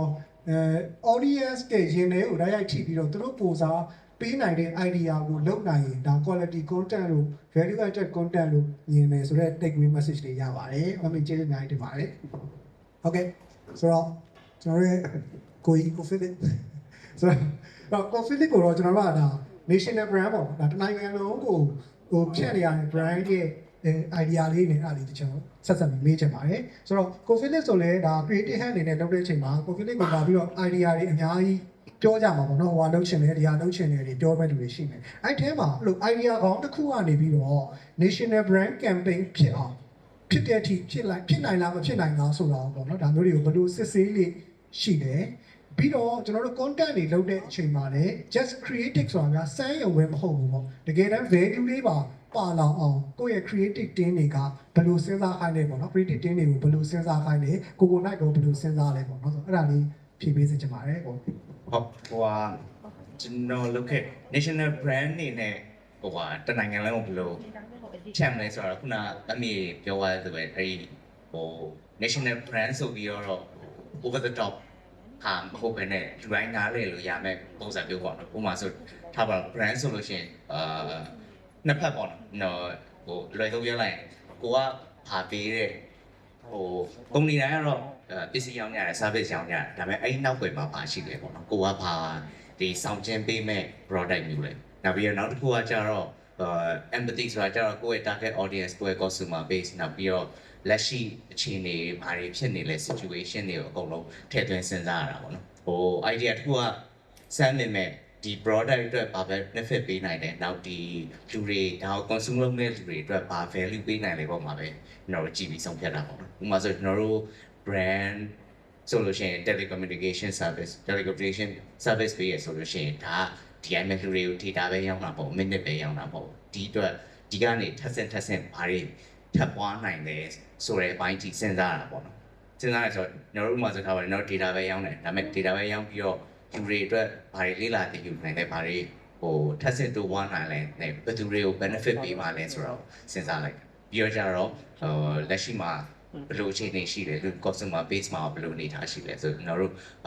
မလင်းပြောရတဲ့ဥပမာဆိုလို့ရှိရင်ဟိုကျွန်တော်တန်းထဲမှာလည်းအဲ့ဒီဟာကို assignment ပေးပြတယ်ပေါ့နော် Telenor ရဲ့နိုင်ကြီးတော့အဲ့တော့လွန်ခဲ့တဲ့10နှစ်လောက်ကရှိမယ်10နှစ်လောက်ကဟာကြတော့ brand တစ်ခုကဟိုသူတို့ telecommunication service ကိုဒီမြန်မာနိုင်ငံမှာပထမဆုံး service လာပေးတယ်အဲ့တော့အဲ့ဒီအချိန်မှာ nostalgic ပြန်ဖြစ်တာပေါ့နော်ဟောအဲ့ဒီခင်မှာဖြစ်နေတဲ့အခြေအနေတွေကြောင့်မလို့ဟောအဲ့ဒီတော့ဖုန်းတွေဘယ်လိုဆက်သွယ်ရခက်လဲဒီလိုလွယ်ကူဖုန်းပြောဖို့ဟာအတွက်ကြောင့်မလို့ကျွန်တော်တို့ကလူတွေကိုပေးတဲ့ benefit နဲ့ပြန်ချိန်တာပေါ့နော်ဥပမာဆိုအမေလို့သူကသမီးနဲ့နိုင်ကြီးတော့ဘယ်လိုလုပ်ရလဲဆိုတော့ example မျိုးပေါ့အဲ့တော့အဲ့ဒီဟာကလူတွေတစ်ပတ်ကပြဿနာကိုဒီ brand တွေနဲ့ဘယ်လိုဖြေရှင်းပေးနိုင်လဲဆိုတဲ့ story ကို build လုပ်ထားတဲ့ဟာပေါ့နော်အဲ့ဒီကနေတော့မှနောက်ပြီးတော့ situation လဲဆိုင်တာပေါ့နော်ဥပမာဆိုကျွန်တော်တို့creative တွေကကျွန်တော်တို့ visual တွေဘာတွေ design လုပ်လို့ရှိရင်အများ futuristic ဖြစ်တယ်ဆိုလို့ရှိရင်အများ design ထဲမှာ visual အနေနဲ့ element တစ်ခုကအဲ့လိုဟို VR headset ကြီး Oculus ဟာနဲ့အများထည့်ကြတယ်အဲ့တော့ဒါက brand ကိုပုံဖော်ခြင်းနဲ့ဟာပေါ့အဲ့တော့ဒီဟာကြီးရောဒီလူတွေကိုချပြလိုက်လို့ရှိရင်ဒါကြီးက visual အရ relevant ဖြစ်မလားဆိုတော့လေပြန်စဉ်းစားတခါကြောက်လို့ရှိရင်လည်း brand over promise ဟိုလူတွေအတွက်အောင်မြင်မှုအတွက်ခုန 99.9% လို့ဟာမျိုးပေါ့နော်ဟို over promise ဒီအရင်ဖြစ်သွားလို့ရှိရင်လေဟိုဒီဘက်က brand နဲ့တကယ်ပေးနိုင်တဲ့ value နဲ့ link မဖြစ်နိုင်လို့ရှိရင်ဒါကလူတွေကြားထဲက trust လေးရောအောင်ပေါ့နော်အားဒါဟို for sure လေးလုံးနေရပါ brand တကယ်လေးမဟုတ်ပါဘူးဆိုရယ်ပုံစံမျိုးဖြစ်မှာပေါ့ နောက်ပြီးတော့နောက်တစ်ခုကကျတော့ဟိုအရှင်းမှာ discuss လုပ်သွားတဲ့ဟာကျွန်တော်တစ်ချက်ပြောချင်တာပေါ့နော်အဲ့တော့ဟို brand ကဘာ value ပေးနိုင်မလဲဆိုတော့ဟို value ဆိုတဲ့ဟာမှာကျွန်တော်တို့ကဟိုကြီးကြီးမားမားပေါ့နော်ဟိုလူတွေကိုဘာလမ်းလုပ်ပေးစေချင်တယ်ဘာဖြစ်နိုင်လဲဆိုတာကျွန်တော်တို့ brand တွေကလည်းကျွန်တော်တို့ဘိုးအရင်တော့ကလည်းကြော်ညာနေဆိုတာ entertainment တစ်ခုအနေနဲ့ကြည့်ကြတယ်နောက်အခုခေတ်ဆိုမှလည်းဟိုတကယ်တမ်းလူတွေက online မှာသွားတာဟို relax option လို့ပြီး entertain လုပ်ချင်လို့ဆိုရယ်ပုံစံမျိုးနဲ့တွားကြရတယ်ပေါ့နော်တွားကြတဲ့ကြောင့်မလို့ကျွန်တော်တို့ရဲ့ content တွေကလည်းဟို in a way ပေါ့နော်ဟို entertain လုပ်တဲ့နေရာအဲ့တော့ humor ပါလာတယ် humor ချားတဲ့မှာကိုပေးချင်တဲ့ message တွေကို story build တည်ဆောက်ပြီးတော့ညက်ပြီးထည့်ကြရတာပေါ့နော်နောက်ပြီးတော့ဟိုတကယ်တမ်းဟိုအခုအကောင်လုံးက content တွေ create လုပ်နေကြတယ်ဒါပေမဲ့ဟို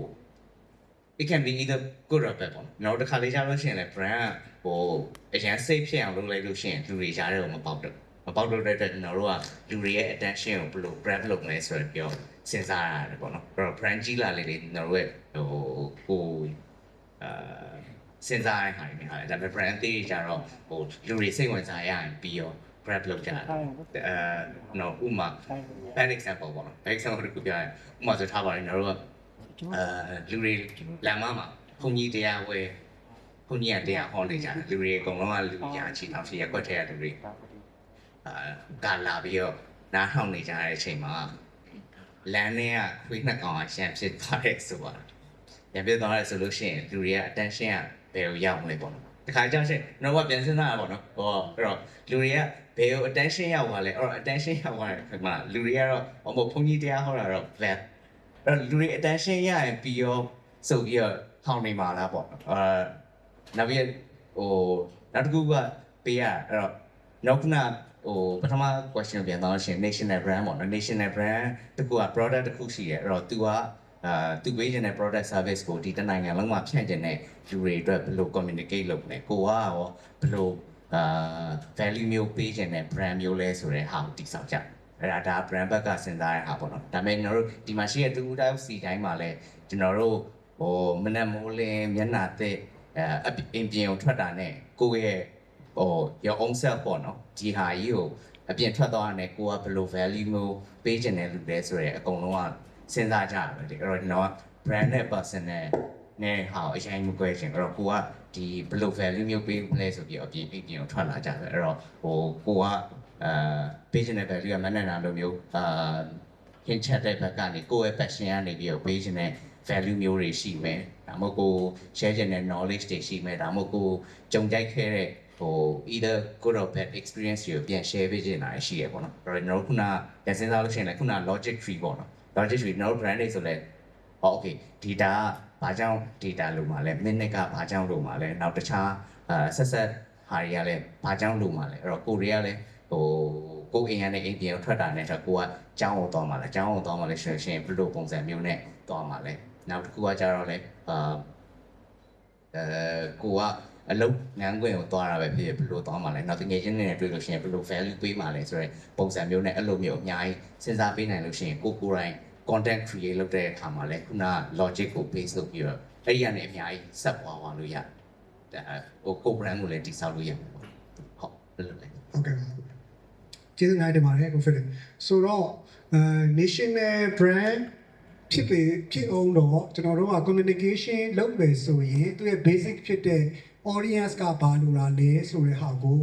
ကို fit ကတော့ကျွန်တော်တို့ logic tree နဲ့ပြန်ချိတ်သွားတယ်ပေါ့နော်ဆိုတော့ကျွန်တော်ထင်တကယ်လဲ campaign တွေ run တဲ့အချိန်မှာဒီလိုမျိုးတွေ logic တွေ tree တွေနဲ့ brainstorming များစွာလုပ်ပြီးတော့စဉ်းစားပြီးတော့မှဒါ campaign တွေကိုအစပြုခဲ့တယ်အကောင့်ထဲပေါ်ခဲ့တယ်ဆိုတဲ့ message တွေ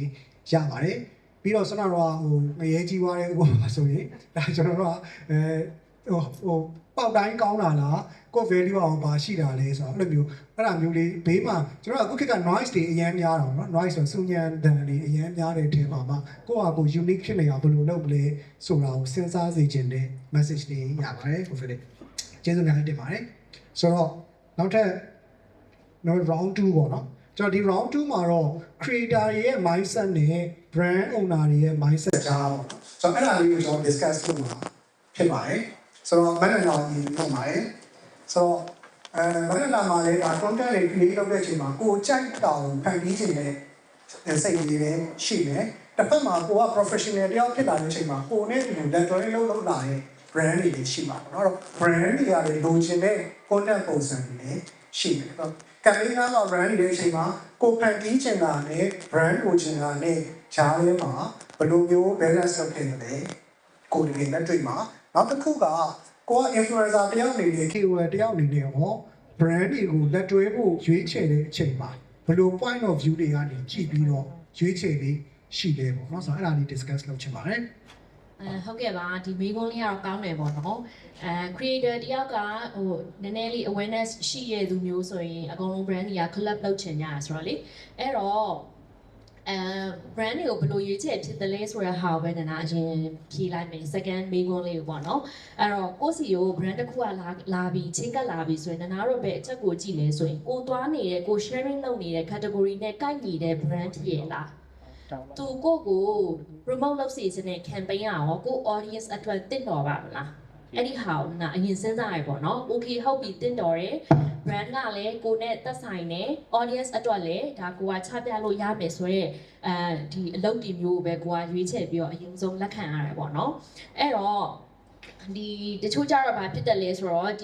ဒီ influencer တယောက်နာမည်ကြီးရယ်ဆိုရင်ကို product နဲ့ဆိုင်မဆိုင်ပေါ့နော် brand တွေအနေနဲ့ကဒီချင်းကပ်လေးရှိရယ်ပေါ့နော်အဲ့ဒါဆိုရင်လဲကိုကဗာလဲဆိုတော့ကိုနဲ့မဆိုင်ဘူးဆိုရင်ကိုကဟိုတီချာလေးပေါ့နော်ဒီသူတို့ဒါကိုလုပ်နေတဲ့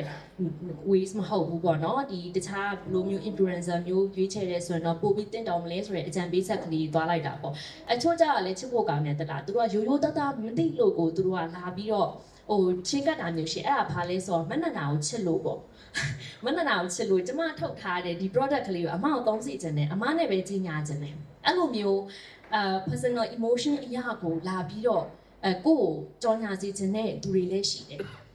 ်အဲ့လိုမျိုးဆိုရင်လည်းမမ product လေးကဒီလိုဖြစ်တဲ့ကြောင့်မို့လို့နာနာကတော့ဒီ audience လေးကိုသွားနေတယ်မမ product ထက်ဆိုင်ပေါ့နော်ဒီတခြားမမဒီလိုမျိုးတခြား influencer ဘယ်လိုမျိုးတွေကရွေးချယ်ရဲဆိုတော့မမ product တွေပို့ပြီးတော့အကျိုးရှိနိုင်နေဆိုတဲ့ဟာမျိုးလေးကိုကလည်းပြန်ပြီးအကြံပေးတဲ့ပုံစံမျိုးလေးနဲ့ကိုကချပြရတာပေါ့နော်အချို့ကြတော့လေသူကနောက်တစ်ခုကဘာလဲဆိုတော့ဒီ9ဘွဲ့ရငစားချဆိုပုံစံမျိုးပေါ့ဒီတယောက် trend နေပြီဆိုရင်ကို product ကိုထည့်လိုက်မယ်ဘယ်လိုပဲထည့်ဆိုတဲ့ဟာမျိုးပေါ့နော်ဥပမာလောင်းကစားချိန်ညာကြီးလာလောက်ခိုင်းမယ်ဆိုရင်ဒါကိုနဲ့မသက်ဆိုင်ဘူးဒါကိုလုပ်နေတဲ့ waste မဟုတ်ဘူးဆိုရင်ကိုကငင်းရဲတဲ့တက်တီလည်းရှိရမယ်ပေါ့နော်အဲ့တော့ကိုက influencer လုပ်တယ်ဘာအတွက်လုပ်မှာလဲကိုကောင်းစီခြင်းတဲ့အတွက်လုပ်တယ်ဒါမှမဟုတ်ဘူးဆိုရင်လည်းကိုက views တွေ likes တွေရဖို့ပဲ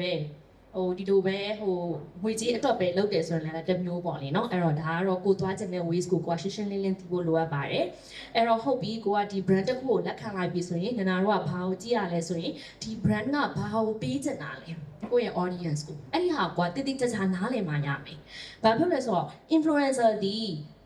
3ယောက်ရှိရပေါ့3ယောက်မှာဆိုရင်ဥပမာ brand ရဲ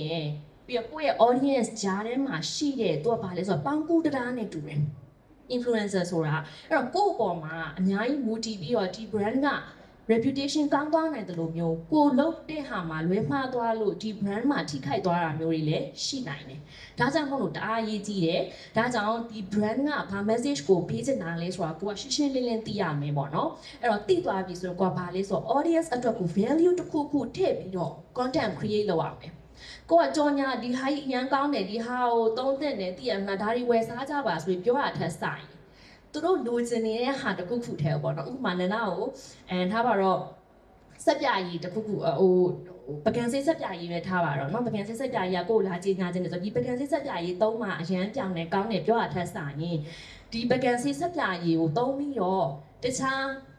ပကံစေးတာအပြင်ဘာကြီးလုံးလို့ရမလဲဆိုတဲ့ဟာမျိုးပေါ့အဲ့ဒါဆိုသူတို့ကပို့ပြီးလဲစိတ်ဝင်စားသွားတယ်လို့မျိုးဟာဒီပကံစေးစက်ပြာကြီးဒီပကံစေးရတင်မဟုတ်ပဲねတခြားအရာလေးမှာအသုံးချလို့ရပါသလားဆိုတဲ့ဟာမျိုးလဲသူတို့အတွက်က value added တစ်ခုဖြစ်သွားတယ်ပေါ့နော်အဲ့တော့ဒီလိုပုံစံမျိုးနဲ့ audience ကိုကပို့ခြင်းတဲ့ content ပို့ရတယ်ပေါ့နော်အဲ့တော့အဲ့ဒါလည်းအားအရေးကြီးပါတယ်ဒီ content တွေကိုbranded content တွေပေါ့အဓိကကတော့လေကိုပြောချင်တဲ့ဟာပြောတာတော့ပြဿနာမရှိဘူးဒါပေမဲ့ brand ပါဝင်လာပြီဆိုရင်သူ့အတွက်လည်းစဉ်းစားပေးရတယ် audience အတွက်လည်းစဉ်းစားပေးရတယ်အဲ့လိုမျိုးနှုံးနှစ်ဖက်မျှတတစဉ်းစားပြီးမှသာရင်ဒီ business အတွက်လည်းအကျိုးရှိရယ်ကိုယ့်ရဲ့ audience အတွက်လည်းအကျိုးရှိရယ် content တစ်ပုံရလာမှာဖြစ်ပါတယ် ဟုတ်ကဲ့ကျေးဇူးပါမရနာဆိုတော့ကျွန်တော်တို့ရလိုက်တာလေးက brand တိုင်းကိုပတ်စံပေးတိုင်းလက်ခံတာတဲ့စာရင်ကိုသွားနေတဲ့လမ်းကြောင်းတွေကိုက်မကိုက်ဆိုတာလေးတွေပေးတဲ့တယ်ပြီးတော့လက်ခံပြီးရင်လည်းမန္တနာနဲ့ကျွန်တော် campaign တွေ run လုပ်တာပေါ့နော် run ဖို့အများနဲ့အဲ့တိုင်းပဲသူကအဲ့လိုမျိုး extra ပေါ့နော်ဒီ product ကိုပဲတခြား other usage extra ဘာလုပ်လို့ရမလဲဆိုတဲ့ point of view ကနေစဉ်းစားပေးတာလေးတွေဒါရှိခဲ့တာပေါ့နော်ဆိုတော့အဲ့လိုမျိုးစဉ်းစားပေးနိုင်ရင်ကို influencer တွေအားလုံးရှင်းလာလို့ရှိရင်ကိုနဲ့လက်တွဲလုပ်မဲ့ brand ကကိုယ့်ပေါ်ယုံကြည်မှုပိုရှိလာမယ်ဆိုတဲ့ message လေးရပါတယ်ဆိုတော့ကျေးဇူးတင်ပါတယ်နောက်တော့ကျွန်တော် map ကိုမေးချင်ပါတယ်ဆိုတော့မမေကိုကြတော့ဒါ business owner တွေနဲ့အလုပ်လုပ်တယ် brand owner တွေနဲ့အလုပ်လုပ်တဲ့ site ကပေါ့နော်ဆိုတော့ဒီ business owner တွေ brand owner တွေနဲ့ဒီ content creator တွေနဲ့ဂျားတွေက gap ပေါ့နော်သူတို့ရဲ့ဂျားထဲမှာလိုအပ်နေတဲ့ဟာလေးတစ်ခုကို discuss လုပ်စေချင်ပါတယ်ဟုတ် thank you ပါကျွန်မဆိုရင်ဒီဟောပေါ့နော်ကျွန်မ marketing director အနေနဲ့လည်းလုပ်ခဲ့တဲ့ခါကျတော့ကျွန်မရဲ့ boss ရှိမယ်ပေါ့နော် CEO ရှိမယ်ပေါ့ဒါ business owner ပေါ့ပြီးရင်ကျွန်မအောက်မှာဒီ content တွေကိုရေးရတဲ့သူရှိမယ် design တွေကိုဖန်တီးရတဲ့သူတွေရှိမယ်ပေါ့နော်ဆိုတော့အဲ့တော့အများအားကျမတို့ကကြတော့ brand ဘက်ကပဲကျမတို့စဉ်းစားတာပေါ့နော်ကျမ brand ရဲ့ purpose ကျမ brand ကနေကျမ communicate လုပ်ချင်တဲ့ message အဲ့ဒါကိုကျမတို့ကအများအားစဉ်းစားထည့်သွင်းစဉ်းစားတာပေါ့အဲ့တော့အခုဒီအများအားဒီလုပ်ငန်းခွင်တွေမှာပေါ့နော်ကြုံရတဲ့ပြဿနာဘာလဲဆိုတော့creators တော့မဟုတ်ဒီခုနပြောတဲ့ designer ပဲဖြစ်ဖြစ်even like social media influencer ပဲဖြစ်ဖြစ်ပေါ့နော်ဆိုတော့သူတို့ကကြတော့သူတို့စဉ်းစားပုံစဉ်းစားနေကြကြတော့သူတို့ creativity ပေါ့နော်လူတွေကိုattention ဘယ်လိုရအောင်လုပ်လဲဆိုတာကိုသူတို့ကဦးစားပေးစဉ်းစားကြတာဟုတ် attention focus ဖြစ်တာပေါ့ကျမတို့ကကြတော့ခုနပြောတဲ့ trust တို့ဒီ consistency တို့ကျမ brand ရဲ့ value တွေတို့ဒါတွေကိုကျမတို့ကစဉ်းစားကြတာပေါ့အဲ့တော့စဉ်းစားတဲ့အခါမှာအဲ့မှာတွေကကျမတို့ကကွဲကြပြီပေါ့နော်ကွဲတဲ့အခါကျတော့ခုနပြောတဲ့ creators တွေကျတော့သူတို့ creativity ရှိဖို့ခုနပြောတဲ့ attention ရဖို့ views တွေရဖို့ viral ဖြစ်ဖို့ဆိုတဲ့ဟာတွေဦးစားပေးစဉ်းစားကြတယ်အဲ့တော့ဒါကိုဘယ်လိုကြားချမလဲဆိုတဲ့အခါမှာကျမအများအားကျမအောက်က team ကိုဆိုလဲအများအား encourage လုပ်တာက okay tools ပဲကင်တတ်တဲ့ designer မဖြစ်စေချင်ဒီ brand ကဘာလို့ဒီ brand ကဘာ value ရှိရလဲဒီ brand ကဘယ်သူတွေနဲ့ချိတ်ဆက်ချင်တာလဲဆိုရယ်ဒီ creator တွေကိုနိုင်ကအဲ့ဒီအခြေခံဒီ brand နဲ့ပတ်သက်တဲ့အခြေခံ knowledge ရှိတဲ့ねပေါ့thinking process ကိုနားလည်တဲ့ねပေါ့နော်နားလည်အောင်လုပ်တဲ့ねပေါ့ဆိုတော့ tools ပဲကင်တဲ့လူမဖြစ်စေချင်တာပေါ့နော်ဆိုတော့အများအားပြဿနာလည်းခုနောက်ပိုင်းမှာလူတွေရှားကြတယ်ကျမတို့designer ဆိုလဲဒီဘက်ကအများနဲ့ business owner တွေဘက်ကလည်းညီးကြတယ်လေ designer ဖန်တီးတဲ့ဟာနဲ့ content ရေးတဲ့ copywriter နဲ့သူပြောချင်တဲ့ဟာနဲ့လုံးဝမတူဆိုတော့အဲ့ဒါအဓိကပါလဲဆိုတော့ကျမကတော့ဒီဘက် creator ဘက်ကို content ဖန်တီးတဲ့သူတွေဘက်ကိုဒီအလုပ်ကိုင်နေတဲ့ career မှာရှိနေတဲ့သူတွေကိုပြောချင်တာကကြတော့အနည်းဆုံးအခြေခံဒီခုနပြောတဲ့ဒီ brand နဲ့ပတ်သက်တဲ့ knowledge ပေါ့နော်ကိုကဟာ designer ဆိုငါ design မဲ့ဆွဲတတ်ရမယ်ဆိုတာမျိုးမဖြစ်သင့်ဘူးပေါ့နော်ဆိုတော့ဒီကို communicate လုပ်မဲ့ brand အကြောင်းကိုနားလည်ရမယ်တေချာဂါဂါနာနာသိရမယ်ဒါမှသာလေခုနပြောတဲ့ဒီ business owner ဘက် brand owner ဘက်နဲ့ချိတ်ဆက်လို့ရမယ်ပေါ့နော်ဆိုတော့မဟုတ်လို့ရှိရင်ဟာအားလုံးကတချို့ designer ဆိုလို့ရှိရင်အရန် flexible ဖြစ်တဲ့ designer ရှိတယ်တချို့ကြတော့လုံးဝမဖြစ်ဘူးငါကျွန်တော်တအားကိုဖန်တီးထားတာကျမတို့တွေကကြတော့ okay ဒီ elements ကြီးကအပို့ကြီးဘာအတွက်ဒီ elements ကြီးကိုထည့်ထားရလဲကျမပြောချင်တဲ့ message နဲ့ဒီ element နဲ့ဘာမှမသက်ဆိုင်နေဘူး तू ကလှလို့ထည့်ထားတယ် तू က mic လို့ထည့်ထားတယ်ပေါ့နော်ဆိုတော့အများအားဒီဟာအဲ့ပြဿနာအဲ့ issue ရှိရပေါ့အဲ့တော့အခု especially ဒီလိုခေတ်မျိုးမှာ AI တွေပေါ်လာတဲ့ခေတ်မျိုးမှာခုနကပြောတဲ့ဒီ creators ရဲ့ role ဟာပို့ပြီးတော့ခုနက strategically concept level ကိုရအောင်တွေးနိုင်တဲ့သူဖြစ်ဖို့အရန်ကိုပိုရေးကြည့်လာတယ်မဟုတ်ရင်ခုနကပြောတဲ့ tools တွေက replace လုပ်လို့ရတယ်အဲ့တော့ကို tools ကင်တဲ့ယုံနဲ့မရအောင် judgment လို့ခေါ်တဲ့ခုနကပြောတဲ့ဒီ one စာပေါ့နော် branding နဲ့ပတ်သက်ပြီးနားလည်ထားတာကိုဒီကို brand ကဘာကြောင့်ဘာ value ရှိလို့ဘယ်လိုလုပ်ချင်လို့ဒါတွေကိုလုပ်နေရတာဆိုတော့ဒီအခြေခံဟာတွေကိုနားလည်မှသာလျှင်ကိုက tools နဲ့အစားထိုးမခံရတဲ့ career တစ်ခုဖြစ်မှာပေါ့နော်ဆိုတော့ကျွန်မ example တစ်ခုပြောရမယ်ဆိုလို့ရှိရင်ကျွန်မအရင်ဒီ training ပေးတဲ့တဲ့ business တစ်ခုဆိုလို့ရှိရင်မဟာရုပ်တံ line ပေါ့နော်ဆိုတော့သူတို့ကကျွန်မနဲ့မတိုင်ခင်တော့သူတို့ရဲ့ကြော်ညာတိုင်း billboard တွေရောဘာတွေရောမဟာနဲ့ဆိုစိန်မဲမှာစိန်မဲကြီးအကြီးကြီးပဲမဟာကလေတော်တော်ရှာယူရတယ်တေးသေးလေးကျွန်မသူတို့မေးတာပေါ့နော် okay နင်တို့ brand ကစိန်မဲ brand မဟုတ်ဘူးလေ Maha နေလို့ရ brand so Maha should be bigger အဲ့တော့ Maha ကိုပို့ဦးစားပေးရမယ်ဒါကျွန်မ brand site ကနေပြီးတွေးတာအဲ့တော့သူတို့တွေက maybe creator ကသူဟာသူဇိမ်မဲကိုဖောင်လှလှနဲ့အကြီးကြီးနဲ့မိုက်တယ်ဆိုပြီးတော့ तू ကတွေးပြီးတော့လှုပ်ထားတာပေါ့နော်ဆိုတော့ကိုကတော့ brand site ကပဲတွေးတာဒီဟာဆိုရင်ဒီလို tagline ကဒီလို design မဖြစ်သင့်ဘူးဇိမ်မဲကသေးရမယ်မဟာကိုကြီးဆိုတော့အခုနောက်ပိုင်းတော့သူတို့မဟာကြီးသွားပြီပေါ့နော်ဆိုတော့ဆိုလိုချင်တာအဲ့ဒါပေါ့နော် creator စရဲစဉ်းစားရမှာ okay ငါ brand ကဇိမ်မဲမဟုတ်ဘူးလေသူဒီ brand ကို design စဆွဲတဲ့ဒီဇိမ်မဲကြီးကို focus လုပ်ပြီးကြီးလို့မလုပ်ရအောင်ဆိုတာသိရမှာပေါ့ဆိုတော့အဲ့လိုမသိဘဲနဲ့ဆွဲရင်ဒီဘက် brand site ကကြည့်ရင် clash ကဖြစ်မှာပဲအဲ့တော့တခါလေကျငါဒီလောက်လှအောင်လုပ်ပေးထားတာပဲဆိုတော့အဲ့ဒီ high rigid မဖြစ်ရအောင်ပေါ့အဲ့တော့အဲ့လိုမဖြစ်ဖို့အတွက်ဆိုရင်ဘာလိုအပ်လဲဆိုရင်ဒီcreators တွေဘက်ကခုနပြောတဲ့အခြေခံ purpose တွေပေါ့ဒီ brand က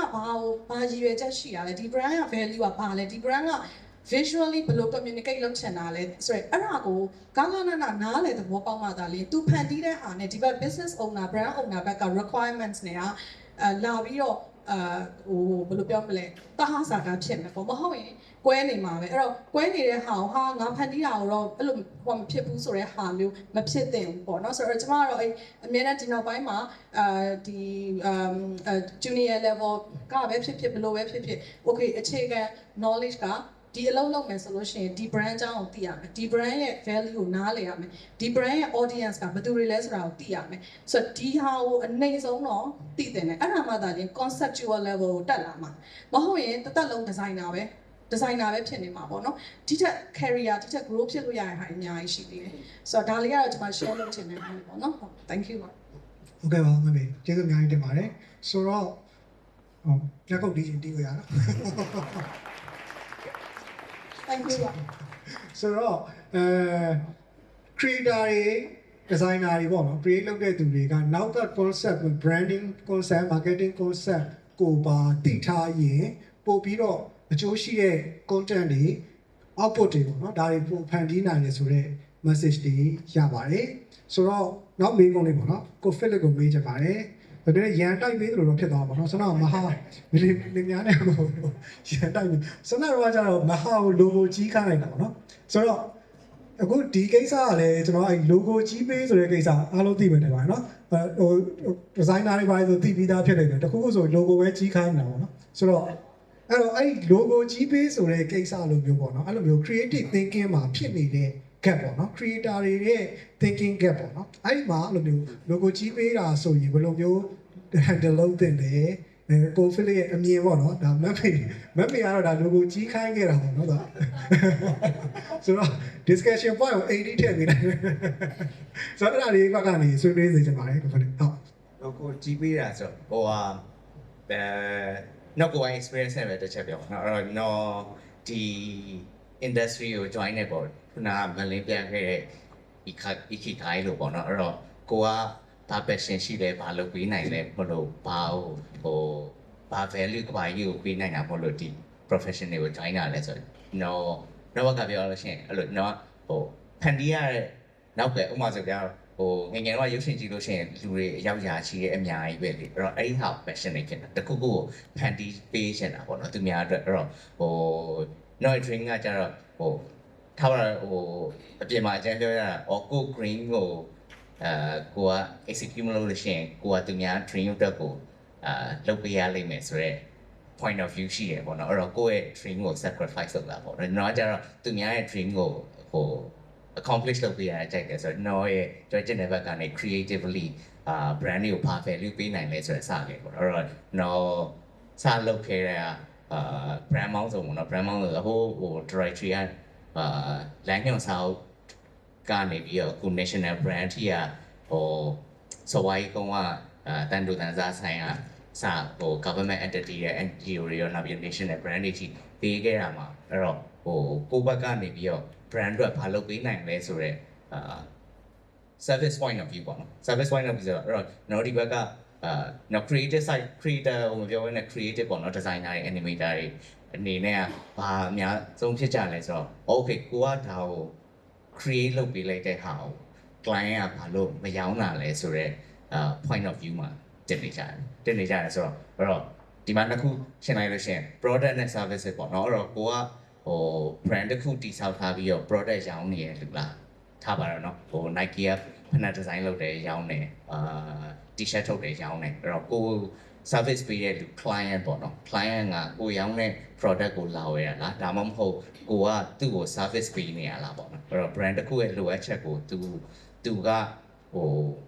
စားသုံးသူတွေကိုချပြဖို့အတွက်ကိုစီယာ service ကိုလာဝယ် service ကိုလာဝယ်တဲ့အတွက်ကိုကတစ်ဖက်လူရဲ့လိုအပ်ချက်ကဘာတွေရှိလဲဆိုတာ A to Z စဉ်းစားပေးရတယ် A to B စဉ်းစားပေးနိုင်တော့မှကိုကသူ့အတွက်ကောင်းမွန်တဲ့ service တစ်ခုပေးနိုင်မှာပေါ့ဥပမာဆိုထားပါတော့ကိုရီးယား Nike မဟုတ်ဘဲနဲ့ကိုရီးယား Tailor ကျွန်တော်တို့ကကြတော့ဟို ready made ရောင်းတာမဟုတ်ဘဲနဲ့ Tailor တယောက်လိုဖြစ်နေတာပေါ့နော်ဥပမာဆိုထားပါတော့မင်္ဂလာဆောင်သွားဖို့အတွက်ကို client တယောက်ကကို fashion design လာချုပ်ခိုင်းတယ်အဲ့တော့ကိုကဟိုကို ready made လုပ်ထားပြီးသားဟာ designer ဘယ်သူမှလို့လာဝယ်သွားတာမဟုတ်ဘူးသူကသူနဲ့ guide ညီမဲ့ creative တစ်ခု product တစ်ခုကိုသူအစင်တစားဝတ်ဖို့အတွက်အဲ့တော့ကျွန်တော်တို့ဟိုအင်ကြီးလာချုပ်တာနဲ့ brand မှာ design အပ်တာနဲ့အတူတူပဲအဲ့တော့မင်္ဂလာဆောင်သွားဖို့အတွက်လာချုပ်တာနဲ့သူ့ရဲ့ product ကိုလူတွေရှားတဲ့ကိုချပြတဲ့creative တစ်ခုလာလုပ်ခိုင်းတာနဲ့အတူတူပဲပေါ့နော်အဲ့တော့ business side ဘက်ကိုဟိုခုနbrand ဘက်က strategy တို့ marketing တို့ဘာလို့အပြင်နောက်ထပ်အများကြီးစဉ်းစားတယ်အဲ့တော့ကိုက creative ကိုဟိုလုပ်ပေးလိုက်ပါပြီရဲ့အဲ့တော့အဲ့ရဲ့ impact ကဘာဖြစ်မလဲဆိုတာကိုကမတွေးထားပဲနဲ့ဩငါဒီ element လေးထားဖို့ဒီ technique လေးတစ်ခုကလာလို့ဟိုအခုဆိုလဲ AI နဲ့လုပ်ထားတာပဲဆိုတာတွေမှာမပြီးသွားပဲနဲ့အဲ့ဒီနောက်ွယ်ကဟိုinsight တွေအများကြီးကိုနားလဲရတယ်ပေါ့နော်အဲ့တော့တော့အတန်းထဲမှာချပြလို့ရှိရင်လည်းကျွန်တော်တို့ agency ရှိတယ် client ရှိတယ်consumer ရှိတယ်ပေါ့နော် agency မှာဆိုလည်းကိုယ့်ချက်က art director ရှိရယ် creative writer ရှိရယ် accounting ရှိရယ်နောက်ဟို marketing client ဘက်ရောက်လာလို့ရှိရင်လည်း marketing team မှာဟို associate တွေရှိမယ်သူ internet creative တွေရှိမယ်ပြီးရင် CMO ရှိမယ် CEO ရှိမယ်ပေါ့နော်အဲ့တော့တန်းထဲမှာချပြရဆိုအဲ့ဒီလူအစင်းစင်းတိုင်းကိုယ့်ရဲ့ creative ကရောင်းနိုင်ရမယ်ဆိုတော့ဘာအဓိကရောင်းတာလဲဆိုတော့ okay ဒီ design ကိုချပြလို့ကျွန်တော်ကလှလို့ဆွဲထားတာမဟုတ်ဘဲနဲ့မဟုတ်ဘူးကျွန်တော်ဆွဲထားတဲ့ဒီ design မှာဒီလူတွေကဟို NFT စဉ်းစားတာပေါ့နော်ဟို consumer တွေကဒီဟာကိုမြင်လိုက်လို့ရှိရင်ဘာ message ကိုသဘောပေါက်အောင်မယ်ဘယ်လို image မျိုးသုံးတဲ့အတွက်ကျွန်တော်ကဒီပုံလေးကိုဒီလိုသုံးထားတာပါ logo ကတော့ကြီးတာထားကြောင်းမှာ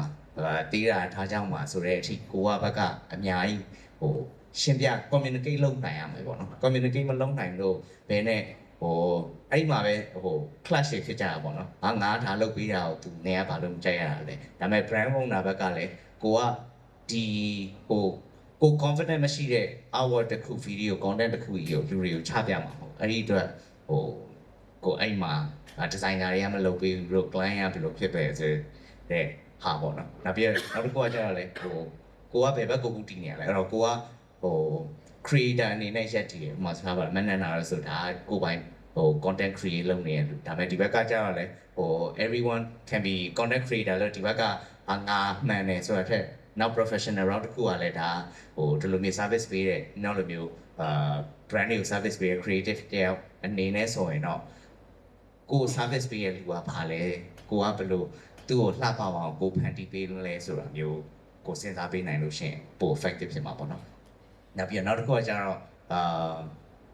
brand ဘက်ကစဉ်းစားဟိုနောက်ပြောရရင်ဟိုနောက်သမီးနဲ့ example အများနဲ့ပေးမိတယ်ပေါ့နော်အဲ့တော့ design တစ်ခုမှာဖေပုတ်ကြီးမှာ logo လေးက white space တွေအများကြီးနဲ့ content တွေဟိုပြတ်သိမ့်နေအောင်ဘာလို့ဆိုဟိုဒါတော့ brand owner product ဟိုဟာပိုင်ရှင်ပေါ့နော် company ပိုင်ရှင်ဘက်ကိုစဉ်းစားပေးမိတာတခုပေါ့နော်အဲ့တော့ तू ကဒီဝါရေးလမ်းမပေါ်ကဖေပုတ်ကြီးမှာ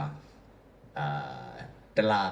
တင်ကြာချီပြီးတော့ဝယ်ထားတယ်။ရာပြည့်ရွယ်ဝယ်ထားတဲ့ဒီဇိုင်းမှာကိုက logo လေးတိတ်တိတ်လေးလုပ်ထားတဲ့ဒီဇိုင်းမှာနေရာပြည့်ဆိုတော့ဒါကတော့သူတို့တစ်ဖက်ကိုပြန်စဉ်းစားမိရပါတော့။အဲ့တော့ဘာဖြစ်လို့အခုနေရာမှာဟို logo လေးကြည့်ပေးပါအောင်ဟိုဟာလေး information ထည့်ပေးပါအောင်ဆိုတာမျိုးဘယ်လိုနားလဲသွားလဲဆိုတော့နောက်သမီးဟိုပကြီးပုံဆွဲတဲ့အခါကျလို့ရှိရင်စာပြည့်ကြီး A4 တွေ့ရမှာပုံလေးတိတ်တိတ်ပဲဆွဲပြီးတော့နောက်တစ်မျက်နှာလှမ်းပြီးတော့နောက်တစ်ပုတ်ဆွဲအဲဒီကြောင့်မှနားလဲပါအော်ဒါကြောင့်ဟိုပေါ့နော်အဲ့တော့ပိုင်ကုမ္ပဏီပိုင်ရှင်ကသူ့ရဲ့ပတ်စံတွေရင်းထားပြီးတော့လုပ်ထားတဲ့ design တစ်ခုကိုဟိုသူတို့ကလည်းဒါကြောင့်မို့လို့ဟို effective ဖြစ်အောင်လို့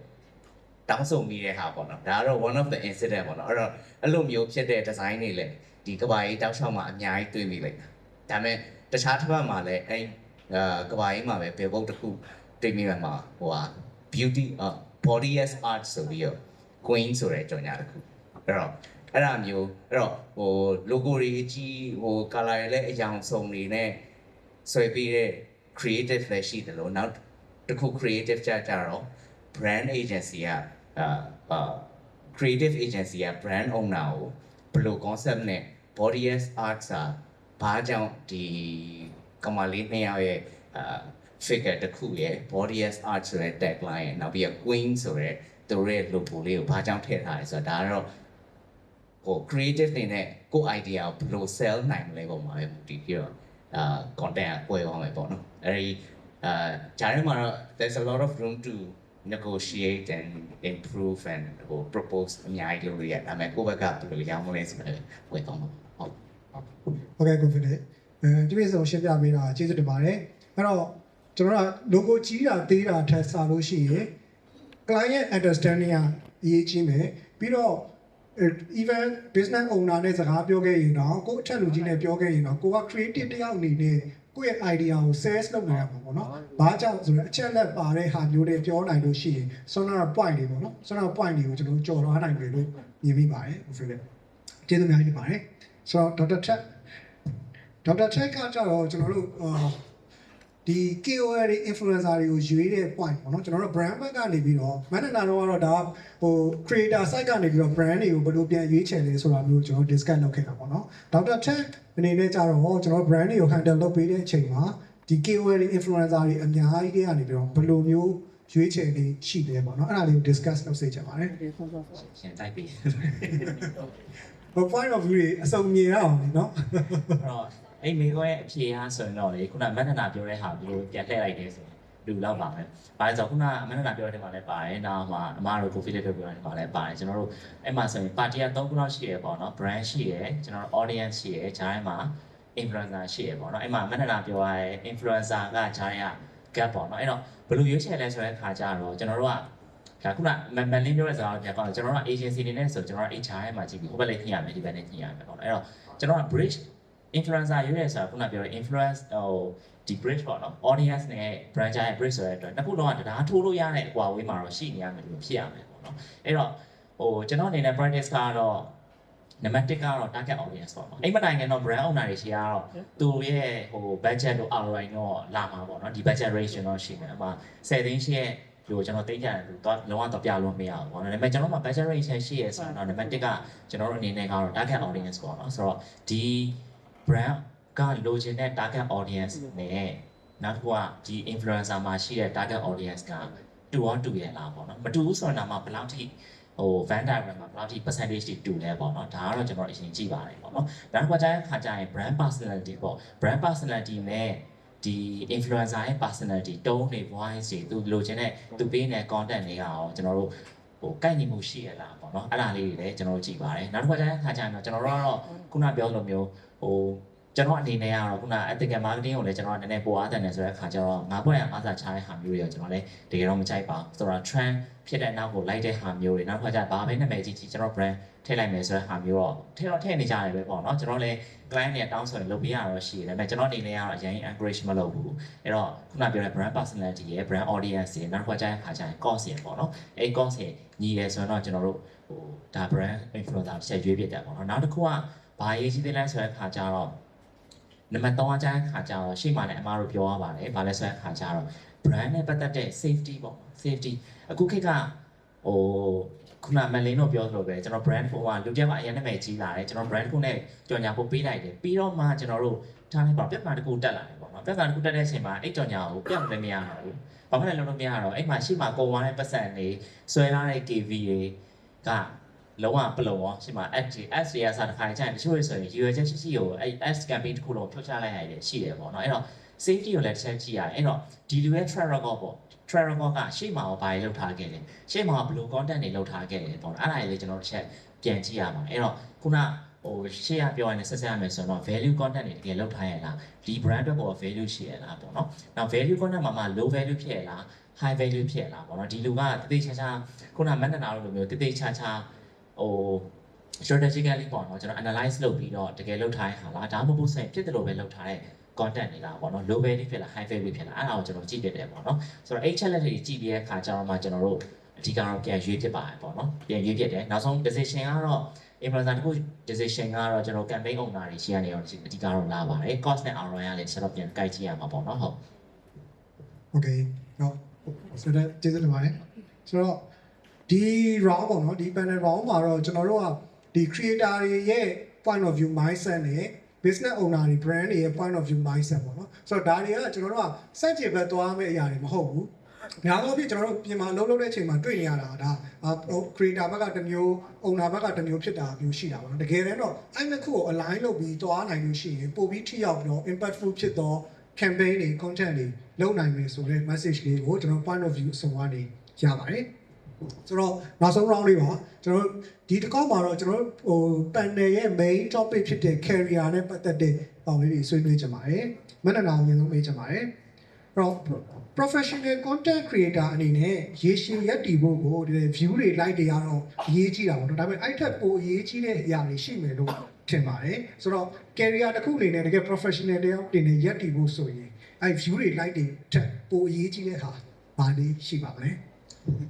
ဟုတ်ကဲ့ဟုတ်အဲ့ဒါဆိုတော့ဒီ creator မှာနှစ်ပိုင်းခွဲပြီးပြောရမလို့ပေါ့နော်ကိုလုပ်တဲ့ creator ကဥပမာ monetization အတွက်ဆိုရင်ကိုယ့်ရဲ့ brand image ကိုလည်းမလိုချင်ဘူး personal image လည်းမလိုချင်ဘူးချလည်းမချပြဘူးကိုဒီ monetization အတွက် views တွေ likes တွေပဲကိုကလိုချင်လို့ဒီ channel ကြီးကိုထောင်ထားရပဲထားပါတော့အဲ့ဒါဆိုရင်တော့ trend ဖြစ်တဲ့ဟာတွေတင်မယ် view ရချင်တဲ့ဟာတင်မယ် negative ဖြစ်ဖြစ် positive ဖြစ်ဖြစ်ပေါ့နော်အဲ့လိုမျိုးတွေအတွက်ဆိုတော့ view တွေ likes တွေကတော့သူတို့ကတော့ဥတီလို့ရတယ်ပြီးတော့နောက်တစ်ခုက ethical ဖြစ်လဲရတယ်မဖြစ်လဲရတယ်သူတို့တော့ကိစ္စမရှိဘူးဒီပိုင်းอ่ะပေါ့နော်ဒါပေမဲ့ကိုရဲ့ personal branding ကိုချပြပြီးတော့ professional content creator တယောက်အနေနဲ့လူလုံးထွက်ပြပြီးရက်တည်မယ်ဆိုတော့ပေါ့နော် view တွေ likes တွေရတာထက်ဆိုင်နေတာတော့ဘာဟာပိုအရေးကြီးလဲဆိုတော့ audience နဲ့ကိုနဲ့ကြားမှာ share relationship ကတော့အရေးကြီးဆုံးလို့ထင်တယ်ပေါ့နော်ဘာဖြစ်လဲဆိုတော့ကိုဒီနေရာကိုရောက်လာတာလဲ audience ကြောင့်ပဲအဲ့ဒါကတော့လုံးဝမေ့ထားလို့မရဘူးကိုကအစားကတော့ဟုတ်ပြီ sharing လုပ်ချင်တဲ့စိတ်ကလေးနဲ့ဒါလေးကိုလုပ်ခဲ့ဒါပေမဲ့ကိုဒီအကြောင်းမျိုးကြောင့်ကိုယ့်ရဲ့စူးစမ်းမှုကြောင့်ဖြစ်စေလူတွေအားပေးမှုကြောင့်ဖြစ်စေတနည်းအားကိုအမြင့်ကိုရောက်လာတယ်အဲ့ချိန်မှာဘာဖြစ်တတ်လဲဆိုရင်ထားပါတော့ကိုကလောက်ရမယ့် brand တွေကလည်းများလာတယ်အလုပ်တွေများလာဆိုတော့ audience ကိုမေ့ပြီးတော့သူတို့ကဟိုအရင်တော့ကိုယ့်အကူညီလာတောင်းသလိုမျိုးတောင်းတဲ့အခါမှာကိုဒီစိတ်လျှော့လာတတ်တယ်ဒါဒီလူဆိုတော့လေဖြစ်တတ်တယ်ပေါ့နော်ဆိတ်ရှုပ်လာတဲ့အဲ့ချိန်မှာကိုကသူတို့ကိုမဖြေပေးတော့ဘူးအရင်လိုမျိုးတည်ရမလားဟိုသူမေးတဲ့ဟာကိုလည်းတေချာကိုက research မလုပ်ပေးတော့ဘူးသူတို့တော့ကိုကမရှိနေတော့ဘူးဆိုတော့အချိန်မျိုးတွေဖြစ်လာနိုင်တယ်ပေါ့နော်ဒါဒီဟိုလုံးဝ top level ရောက်လာတဲ့ influencer တွေတော်တော်များများကြုံပါလိမ့်မယ်အဲ့ဒီမှာနေနာတော့မမေ့တဲ့နာကသူတို့ဂျားတဲ့ relationship ကိုကတောက်လျှောက်ဆွဲထားရမယ်ဒီဟာကိုခိုင်မြဲတဲ့ထက်ခိုင်မြဲအောင်တိဆောက်ထားရမယ်ပေါ့နော်အဲ့တော့အရင်တော့လိုပဲကိုကဘလောက်ပဲအလုပ်များသည်ဖြစ်စေသူတို့ဒီအဓိကဖြစ်တယ်သူတို့ကြောင့်လာဒီနေရာကိုရောက်တယ်ဆိုတဲ့စိတ်ကိုလုံးဝမေ့လို့မရဘူးပေါ့အဲ့တော့ influencer ဘက်ကပဲဖြစ်ဖြစ် brand ဆိုရင်လည်းအဲ့လိုပဲကို brand ကိုတကယ်သက်ဝင်ချစ်ခင်တဲ့customer ဆိုတာရှိတယ်ပေါ့နော်။ဒါပါတော့ဗာပစ္စည်းလေးပဲဝယ်ပဲဥပမာဘောပန်ဝယ်မယ်ဆိုတော့မှကို brand လေးကိုအရင်ဆုံးစဉ်းစားမိပြီးတော့အားကိုပြီးတော့ဒီ brand မှာဆိုရင်တော့ဒီလိုဘောပန်ပုံစံမျိုးလေးရှိလားဆိုတဲ့ဟာမျိုးလေးကိုလာမေးဟာမျိုးရှိတတ်တယ်။အဲ့ဆိုကိုကအလုပ်ရှုပ်ပြီးဟဲ့ငါစီမှာမရှိရဟာလာမေးနေတယ်ဆိုတဲ့ပုံစံမျိုးကိုစိတ်မချဘူးပေါ့နော်။ကိုကအရင်တော့ကို service ပေးခဲ့တဲ့အတိုင်းပဲဒီလိုမျိုးပဲဟို relationship ကိုထိန်းပြီးတော့လုပ်သွားရမယ်ပေါ့နော်အဲ့တော့အဲ့လိုမျိုးလုပ်သွားခြင်းအပြင်ဘာအကျိုးကျေးဇူးရှိလဲဆိုရင်ကိုယ့်ရဲ့ personal branding အတွက်ပဲဖြစ်ဖြစ်နောက်ပိုင်းကိုဘာ product ပဲထုတ်ဘာ service ပဲလုပ်ကိုယ့်ပုံမှာလူတွေကဆက်ပြီးတော့ယုံကြည်နေမယ်ပေါ့နော်အဲ့တော့ beauty life တွေကကိုတင်သမျှမှာရချင်ရမယ်မရချင်မရဘူးဒါပေမဲ့ကိုယ့်ကိုတကယ်ကိုယုံကြည်တဲ့ချစ်ခင်တဲ့ဆိုတဲ့လူတစုကတော့ကိုယ့်အတွက်အမြဲတမ်းရှိနေတယ်ပေါ့နော်အဲ့ဒါကတော့တကယ်ကိုအရေးကြီးပါတယ်ပြီးတော့နောက်ထပ်အရေးကြီးရလေးရောဒီလိုပါပဲကို trend လေးတွေလည်းသိတဲ့နဲ့ဒီခုဆိုဘာ trend လေးတွေရှိနေလဲပြီးပြီဆိုရင်ကိုယ့်ရဲ့ content culture လေးတွေကဘာလေးတွေပြောင်းလဲ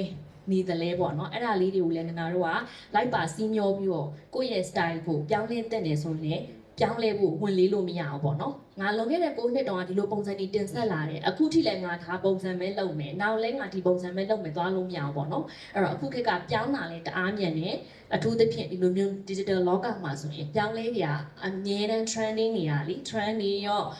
ပြီးတော့နောက်တစ်ခါဒီ trend ဖန်တီးမှုတွေရောအမြဲတမ်းပြောင်းလဲနေတော့ကိုကမျက်ခြေမပြတ်ဖို့လည်းအရေးကြီးရပေါ့နော် trend တွေပြီးတော့ကိုပြောင်းလဲလာမှုတွေပေါ့နော်ဟုတ်ကဲ့ပါ ဟုတ်ကျေးဇူးအများကြီးတင်ပါတယ်။တော့creator အနေနဲ့ content creator အနေနဲ့လုပ်ချင်တဲ့သူတွေလည်း key message လေးရမယ်လို့ထင်ပါတယ်။ audience နဲ့ relationship က first priority ပေါ့နော် first priority ဆိုတာလေးကိုကျွန်တော်တို့ key message ရပါတယ်။ဆိုတော့career နဲ့ပတ်သက်ပြီးတော့ကို Philip ကိုမေးချင်ပါတယ်။တော့ creative တွေအများကြီးနဲ့အလုပ်လုပ်ခဲ့လို့ပါပေါ့နော်။ဆိုတော့creative တွေထဲမှာတကယ် professional ဆန်ဆန်အောင်မြင်ပြီးတော့ရပ်တည်နိုင်တဲ့ creative တွေမှာတွေ့ရရှိရတယ်သူတို့ရဲ့အမှုကျင့်ပေါ့နော်ဆိုတော့ဘယ်လိုဟာမျိုးလေးတွေတွေ့ရရှိတယ်တွေ့လို့ရတယ်ဆိုတာမျိုးလေးဆွေးနွေးစေချင်ပါတယ်ကိုဖက်တယ် နိုင်မှာမှတ်ထားcreative တွေ့ရတယ်ဆိုတော့ခုနပြောခဲ့တဲ့နောက်အရှိရ question နဲ့ပြန်ရှင်းလို့ရှိရင်အဲ့လိုကိုရဲ့ idea တခုကို communicate လုပ်နိုင်တာပေါ့နော် communicate လုပ်နိုင်တဲ့ဟာကဟို consumer တွေထိဘယ်လောက်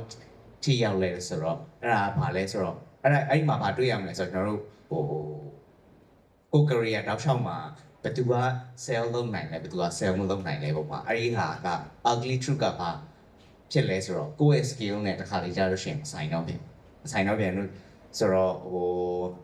အပြင်မှာနာမည်ကြီးနေတဲ့ရောက်နေတဲ့လူတွေကဟို creative တွေဆိုတွေးမိမယ်ငါလောက်မှမသိပဲနဲ့ငါလောက်မှမတက်ပဲနဲ့ तू ကပူရောက်နေတဲ့ဟာမျိုးဆိုတော့မျိုးတွေးလို့ရှိရင်ဘာတွေ့ရလဲဆိုတော့သူတို့ကအဲ့လိုလူမျိုးတွေကဈေးရောက်နိုင် sell လုပ်နိုင်အဲ့တော့ဟိုခုနက fashion designer နားနဲ့ပြောရလို့ရှိရင်မစထားပါတော့ကိုယ့်ရဲ့ client ထောင်မကြိုက်လဲမဟုတ်အမဒါလေးကိုကြည့်လိုက်ဒီလိုပုံစံမျိုးလေးနဲ့ဆိုအမနဲ့ဘယ်လောက်လာသွားမှာဆိုတော့ sell နိုင်တဲ့လူက design ကလှချင်မှလှနေမယ်ဒါပေမဲ့ဟို consumer တွေကို communicate လုပ်နိုင်တဲ့အတွက်ဒါရေရှည်မှာသူ့အတွက်ဟိုopportunity ရတော့ monetary ရတော့သူကအောင်မြင်နေတဲ့သူတွေဆိုလဲတွေ့လိမ့်မယ်ပေါ့နော်ဒါကတော့ထားပါတော့အဲ့ဟိုကိုကဘယ်လောက်တော့ကိုက communicate မလုပ်နိုင်ဘူးဆိုကိုကနောက်ကျကြခဲ့ပါပဲနောက်ပြီးတော့နောက်တစ်ခုကကျတော့ကိုယ့်ရဲ့ horizon ကို fix လုပ်တာဟိုကိုယ့်ရဲ့ identity ပေါ့နော်ဟောငါ designer မဟုတ်လို့ငါ animator မဟုတ်လို့ငါ copywriter ပဲမဟုတ်လို့ designer တွေဆိုလဲ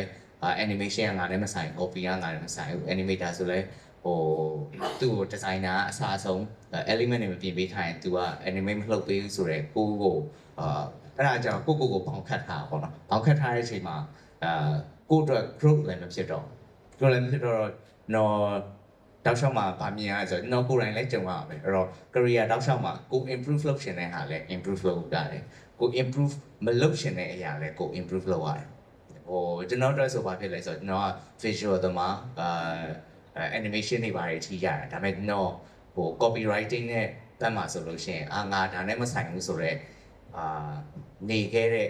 အချိန်တွေထားတစ်ခုထိရှိခဲ့ဒါပေမဲ့နောက်ပိုင်းကျတော့ငါဒီဟာကိုလည်းစဉ်းစားရမယ်လုံနိုင်ရမယ်ဆိုတော့အရာမျိုး comfort ပြောင်းတဲ့အခါမှာတော့မှဟိုကို block လုပ်ထားတဲ့ဟာ land လေးပွင့်သွားတယ်ပေါ့နော် for example ဒါတစ်ခုဘာလို့အဲ့လိုမျိုးကို block လုပ်ထားတဲ့လူတွေလည်းအများကြီးတွေ့ခဲ့ရတယ်ပေါ့နော်ကို expand လုံနိုင်တော့မှကိုကအမြဲတမ်းကိုအတွက် growth ဖြစ်ပါနောက်တစ်ခုကကျတော့လည်းအဲ့လိုimprove လုပ်ချင်တဲ့အရာဆိုတာဘာနဲ့example ပေးချင်တယ်ဆိုတော့ activities ပေါ့ activities ကိုက design ကို block အောင်ဆွဲတဲ့ 3D block လုပ်ခိုင်းလုပ်တတ်တယ်ဆိုပေမဲ့ကိုယ့်ရဲ့ weakness တွေပါတယ်ပေါ့နော်ကို copy ရေးတဲ့ကို idea ကို sell လုပ်တယ်ကိုတခြားတည်တဲ့ knowledge တွေဒီပေါ် marketing branding ပြင်ဟိုရုပ်ဆွားဆုံးစီးပွားရေးအကြောင်းလဲနားလဲနေပို့ကောင်းတယ်နောက်ပြီးဒီ industry တခုလုံးဒီဘာတွေဖြစ်နေလဲဘယ် trend သွားနေလဲဆိုတော့ကိုကမျက်ခြေမပြတ်ကိုအမြဲ update လုပ်နေတော့မှကိုက relevant ဖြစ်မှာအချိန်နေတာဘယ်အချိန်ရောက်ပေါ့နော်အဲ့တော့AI နဲ့ပတ်သက်တာဆိုတော့ကိုက learn လုပ်ထားမှာကိုရဲ့အုံနောက်ထဲကိုထည့်ကြမှာဒီဟာကိုအသုံးချဖို့အတွက် opportunity ဖြစ်လာတဲ့အခါမှာကိုကစားလုံးကနေစတာမဟုတ်ဘဲနဲ့ကိုကအမြဲတမ်းဟိုကိုယ့်ရဲ့ client တွေကိုယ့်ရဲ့ customer တွေ value တခုအမြဲတမ်းပေးနိုင်မယ်ပေါ့နော်အဲ့တော့ဟို နောက်တစ်ခုကじゃAchilles ထားပါတော့ကိုက design ပဲတည်ထားလို့ဘလို့ကိုချိန်မှာcopywriting လေးပါ storytelling လေးပါလာပြီးတော့ client ရလာတယ်ဆိုပါစို့အဲ့ဒီဟာကိုအတွက် loss opportunity ပဲအဲ့တော့ကိုဟာကဒီဟာကိုမလုပ်တတ်ဘူးဆိုတော့တစ်ဖက်လူကလည်းဒီလူကဒါပဲရတယ်ဆိုရပြီးတော့ကိုစီမှာရောက်လာတဲ့ opportunity ကတခြားကိုရောက်တော့Achilles ဆိုပဲကိုရဲ့ weakness ကပဲကိုတတ်သွားမယ်အနေထားမျိုးပေါ့နော်အခုချိန်မှာလည်းအများကြီးတွေ့ရတယ်အဲ့တော့ AI တွေပေါ်လာတယ်ပါတယ်ဆိုတော့အဲ့တော့ကိုကဒါတွေကိုမသိထားဘူးဒါတွေကိုမလေ့လာထားဘူးဆိုလို့ရှိရင်တီးတဲ့လူကကိုယ့်နေရာကိုပဲမှာပါအဲ့တော့ဒီဟာကဒီလောကကျတော့လည်းအဲ့လို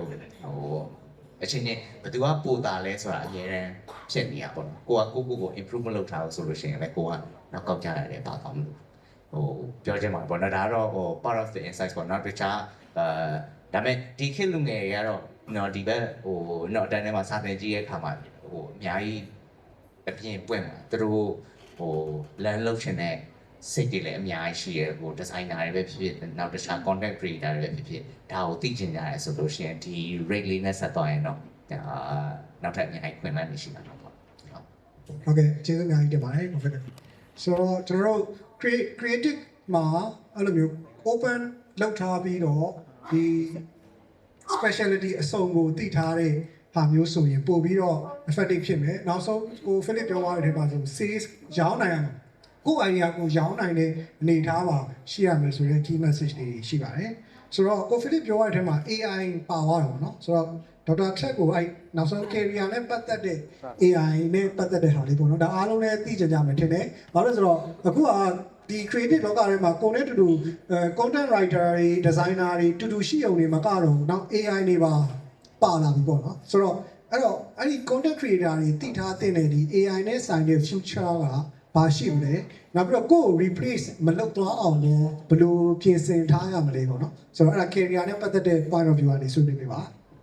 မိဖို့မင်းကျေးဇူးတင်ပါတယ်ခုတော့အမှန်တိုင်းပြောမယ်ဆိုတော့ replace လုပ်သွားနိုင်တယ်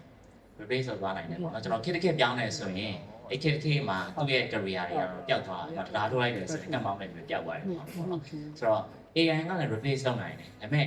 AI မလုပ်နိုင်တဲ့ဟာတွေရှိတယ်ဆိုတော့ AI ကဘာတွေလုပ်နိုင်လဲဆိုတဲ့အခါကျတော့ကျွန်တော်တို့ text တွေပေါ့နော်ဒီတခုလောက်ခိုင်းတဲ့တုန်းမှာစာရေးပါ content calendar ထုတ်ပါကိုယ့်တက်အများကြီးမြန်content calendar ထုတ်တယ်ဆိုရင်ကျွန်တော်တို့ဒီနေ့မှာ content writer တွေဘယ်နှခုထုတ်နိုင်မှာဟုတ်တယ်နော်ဆိုတော့ AI ကိုထုတ်ခိုင်းတယ်ဆိုရင်ထောင်နဲ့ချီတဲ့ထုတ်လို့ရတယ်အများကြီးတောင်းနဲ့ချီတဲ့ထုတ်လို့ရတယ်အဲ့တော့ပြောမယ်ဆိုရင်ကိုကပြောမယ်ဆိုရင်ဒီ scale တစ်ခုလည်းရှိတယ်ပေါ့နော်ခုနက Covid တော့ပြောဒီ scale တစ်ခုလည်းရှိတယ်ဆိုရင် replace လုပ်သွားနိုင်တယ်လုပ်သွားနိုင်တာတေချာတော့ရှိတယ်ပေါ့နော်အဲ့တော့ replace မလုပ်ခံခြင်းဘူးဆိုရင်ဘာလုပ်ရမလဲဆိုတဲ့အခါကျတော့ကျွန်တော်တို့ဒီ AI ကိုကိုယ့်ရဲ့ company ပုံစံမျိုးဖြစ်အောင်အချက်လုပ်ရမယ် AI ပေါ် motivate ခါကျရင်ကိုကနေပြီးဘယ်လိုတက်အောင်လုပ်သွားလို့ရမှာပေါ့နော်နောက်တစ်ခါကျရင်AI ကမလုပ်နိုင်တဲ့ဟာလေးတွေရှိတယ်ဆိုတော့ AI က test တွေလုပ်နိုင်တယ်ဒါပေမဲ့ခုနပြောလို့မျိုးပါလဲဆိုတဲ့အခါကျတော့ judgment ပေါ့နော် judgment ဒီ content တစ်ခုမှာဘာပါသင့်လဲဘာမပါသင့်လဲဆိုတဲ့ဟာကို judgment လုပ်ရမယ့်ဟာကလူကလောက်တာအဲ့တော့ဘာရှိဖို့လိုလဲဆိုတဲ့အခါကျတော့ခုနကိုက scale တစ်ခုပဲရှိရဲဆိုရင်တော့အခုခေတ်မှာမလွယ်ဘူးဒါပေမဲ့ scale နဲ့ပတ်သက်ပြီးတဲ့အခါကျရင်ဘာထက်ရှိတယ်လဲဆိုတဲ့အခါကျတော့ကျွန်တော်တို့ content creator တွေအနေနဲ့ပေါ့နော်ဆိုတော့ဘာထက်ရှိတယ်လဲဆိုတဲ့အခါကျတော့ thinking နဲ့နောက်တစ်ခုက ownership တွေပါဆိုတော့အဲ့နှစ်ခုကိုကျွန်တော်ဆက်ရှင်းပြရအောင် thinking ကဘာလဲဆိုတဲ့အခါကျတော့ခုနပြောတဲ့ conceptual ဘိုင်းတွေပေါ့ကျွန်တော်တို့ဒီ brand တစ်ခုနဲ့ပတ်သက်ရင် marketing တစ်ခုနဲ့ပတ်သက်ရင်ဒီကိုပြောချင်တဲ့ content အကြောင်းအရာနဲ့ပတ်သက်ရင်ဘယ်လို strategy မျိုးတွေလဲဘယ်လို position မျိုးတွေလဲaudience ကဘယ်လိုမျိုးလဲပေါ့နော်အဲ့ဒါကို analysis လုပ်နိုင်မယ် strategy ထုတ်နိုင်မယ် execution လုပ်နိုင်မယ်ဆိုတော့ thinking ဘိုင်းတွေရှိတယ်ဆိုရင်ဒါမှမဟုတ်ဆိုရင် learning ပေါ့နော်အဲ့လို learning behavior တွေရှိတယ်ဆိုရင်ပေါ့နော်ဒါတွေဆိုရင်တော့ကျွန်တော်တို့က AI ပေါ်ကျွန်တော် name တက်နိုင်ပြီလို့ထင်တယ်နောက်တစ်ခါကျရင် ownership ပေါ့နော်ဆိုတော့ခုနcontent creator အနေနဲ့ပဲဖြစ်ဖြစ်ခုန design ဆွဲလူပဲဖြစ်ဖြစ်ကိုပိုင် vlog ရိုက်တဲ့လူပဲဖြစ်ဖြစ်ဘာပဲဖြစ်ဖြစ်ကကျွန်တော်တို့ခုနကိုပိုင် service တစ်ခုခုသူများနဲ့မတူတဲ့အထူးသဖြင့် content creator တွေဆိုရင်ပေါ့နော်ဆိုတော့vlog ရိုက်တာတွေမကောက်မှာ travel blogger ဆိုရင်ကျွန်တော် vlog ရိုက်တက်ရုံတွေမကောက်ဘူးကျွန်တော် video editing နဲ့လုပ်တတ်မယ်နောက်တစ်ခုကကိုပိုင် time ပေါ့ travel agency ပဲဖြစ်ဖြစ် travel package ပဲဖြစ်ဖြစ်ဒါမှမဟုတ်သူများမမြင်နိုင်တဲ့ဒီ travel communication တစ်ခုပဲဖြစ်ဖြစ်လုပ်နိုင်တယ်ဆိုရင်တော့ကျွန်တော်တို့AI ကြောင့်တော့ replace မလုပ်လောက်ခံမဲ့ခွင့်ရတော့အများကြီးနည်းသွားမယ်လို့ကျွန်တော်မြင်ပါတယ်မဟုတ်ဆိုရင်တော့ scale တစ်ခုပဲရှိမယ် core scale တစ်ခုပဲရှိမယ်ဆိုရင်တော့ replace လုပ်နိုင်တဲ့ခွင့်ရများတယ်ဆိုတော့ကျွန်တော်ဥပမာတစ်ခုပြောရမယ်ဆိုရင်တော့ကျွန်တော်တို့ထားလိုက်ပါတော့ cameraman ပေါ့နော်ကျွန်တော်ဒီထဲမှာ cameraman တွေလည်းပါနိုင်ပါတယ်ပေါ့နော်ဆိုတော့ ကျွန်တော်ဆိုလည်းကင်မရာရိုက်ရဝါသနာပါတယ်ကင်မရာတစ်ခုတည်းရိုက်တက်ရုံနဲ့ဆိုရင်တော့ကျွန်တော် replace အများကြီးလုပ်နိုင်သွားနိုင်တယ်ကျွန်တော် kit format material တွေအများကြီးထွက်လာတဲ့အတွက်ကျွန်တော်တို့ကင်မရာတစ်ခုတည်းရိုက်တက်တယ်ဆိုရင်တော့ replace လုပ်နိုင်လို့ရနိုင်တယ်လွယ်တယ်ပေါ့နော်ဒါပေမဲ့ driver တယောက်ကြော်ညာ driver တယောက်ရုပ်ရှင် driver တယောက်ကိုတော့ကျွန်တော် replace လုပ်ဖို့တော့ခက်ပါလိမ့်မယ်။ဘာလို့လဲဆိုတော့ဥပမာက driving လုပ်ပြီးဆိုတော့သူမှာ strategy ရှိရယ် thinking ရှိရယ် skill တွေအများကြီးရှိရယ် landing လုပ်တာရှိရယ်နောက်တစ်ခါကျ analysis skill တွေအများကြီးရှိရယ်အဲ့တော့ခုနပြောလို့ပဲပေါ့နော်ကိုယ့်ဘက်ကတော့ adapt လုပ်ရမယ် landing လုပ်ရမယ်ခုနပြောတဲ့skill ပြင်ရင် thinking ရော ownership ရောရှိတယ်ဆိုရင်တော့ကျွန်တော်တို့ AI ရဲ့ replace လုပ်တာမခံအောင်လို့ကျွန်တော်မြင်ပါတယ်ဟုတ် ကျေးဇူးများတင်ပါတယ်ဒေါက်တာဆတ်ဆိုတော့ကျွန်တော်တို့က AI ကမဖြစ်မနေကျွန်တော်တို့ဘဝတွေကိုဝင်လာပြီเนาะသူမလည်းဝင်တားလို့မရဘူးဝင်လာပြီဆိုတော့ဘယ်လိုလုပ်ပါလဲဆိုတော့ AI ကိုကျွန်တော်တို့ဘယ်လို embrace လုပ်မလဲဆိုတာဘို့တော့အားလုံးဒီထဲမှာရှိတဲ့လူတွေခေါင်းထဲမှာစဉ်းစားထားတဲ့လေလို့မြင်တယ်AI ဆိုရင်ကကျွန်တော်ဆို3ခုပြောလို့ရှိတယ်မြင်တာရမှန်တာရစံတာရပေါ့နော် AI ကမြင်တဲ့ကိစ္စတော့အရင်မြင်တယ်ကျွန်တော်တို့ဘေးနားမှာလူ10ယောက်လောက်လုပ်ပေးနေတာနဲ့ညီးတယ်တခါလေကြလို့ရှိရင် email ရေးတာမြန်ဖြတ်ကနေပဲဆိုတော့မြင်တာတော့ 100% သုံးလို့ရတယ်မှန်တာနဲ့စံတာပေါ့နော်မှန်တယ်ဆိုတော့အဲ့အချက်လက်တွေမှန်သူပေးတဲ့ချက်လက်တွေမှန်တော့ 100% မမှန်သေးဘူးအခု ChatGPT တော့သုံးတာကြာလေအချက်လက်တွေမှားလာလေဖြစ်လာတယ်ကိုပေးတဲ့ prompt လေးစိုင်တာပေါ့နော်ဆိုတော့မှန်တာမှာ 100% သုံးလို့မရသေးဘူးဆိုတာအားလုံးနဲ့ mindset တွေမှာရှိကြတယ်အဲ့တော့မှန်တာကိုစစ်ဖို့အတွက် conceptual thinking တွေလုပ်တယ်နောက်တစ်ခုစံတာဆိုတာလူသားစံတာပြောတာပေါ့နော်အခုကျွန်တော်တို့လည်းဒီမှာ digital marketing တွေလုပ်နေလူကြီးပဲ AI နဲ့ only video မြန်လို့ဆိုပြီးလုပ်လိုက်တင်မပေါက်ဘူးဘာလို့လဲဆိုတော့လူသားတွေကြည့်နေတာဖြစ်တဲ့အတွက်လူသားစံမှုကိုနှလုံးသားကနေခံစားရတာရှိတာပေါ့နော်စံတာပေါ့နော်အဲဒီစံတာမှာလည်းလိုအပ်ချက်တွေရှိနေသေးတယ်အဲ့တော့ဉာဏ်မှန်တာစံတာမှာကျွန်တော်မှန်တာနဲ့စံတာအတွက်ကိုယ့်ရဲ့ skill တွေကိုဘယ်လိုဖြည့်ထားမလဲဆိုတာမျိုးစဉ်းစားလို့ရတာပေါ့နော်ဆိုတော့ဟုတ်ကဲ့ပါဆိုတော့ကျွန်တော်တို့ panel ရဲ့နောက်ဆုံးမေးခွန်းပေါ့နော် career နဲ့ပတ်သက်လို့ strategist အနေနဲ့ creative တွေ career မှာတဆင့်တက်ဖို့ဘယ်လိုပြင်ဆင်ထားသင့်တယ်ဆိုတာလေးကို discuss လုပ်စေချင်ပါတယ်မမေဆိုတော့ကျွန်မကတော့အဓိကလေပြောချင်တာအကုန်လုံးကပေါ့နော်ရှင်းမှာပြောသွားခဲ့တဲ့ဟာတွေမှာလည်းပါတယ်။ဘာလဲကို Philip solution လဲကို idea ကိုဘယ်လို sell လုပ်လဲ။ကိုထက်တို့မန်နနာတို့ဆိုလည်းပြောရတယ်ဒီ quality content ဒီဟိုဟာတွေဆိုလို့ရှိရင်လည်းဘယ်လိုပုံစံမျိုးနဲ့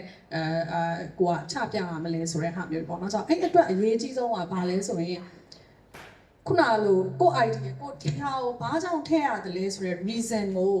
ပြောပြနိုင်မှုအတွက်ကခုနပြောတဲ့ one စာကိုအခြေခံသိထားတဲ့အချက်ရှိမှာကိုက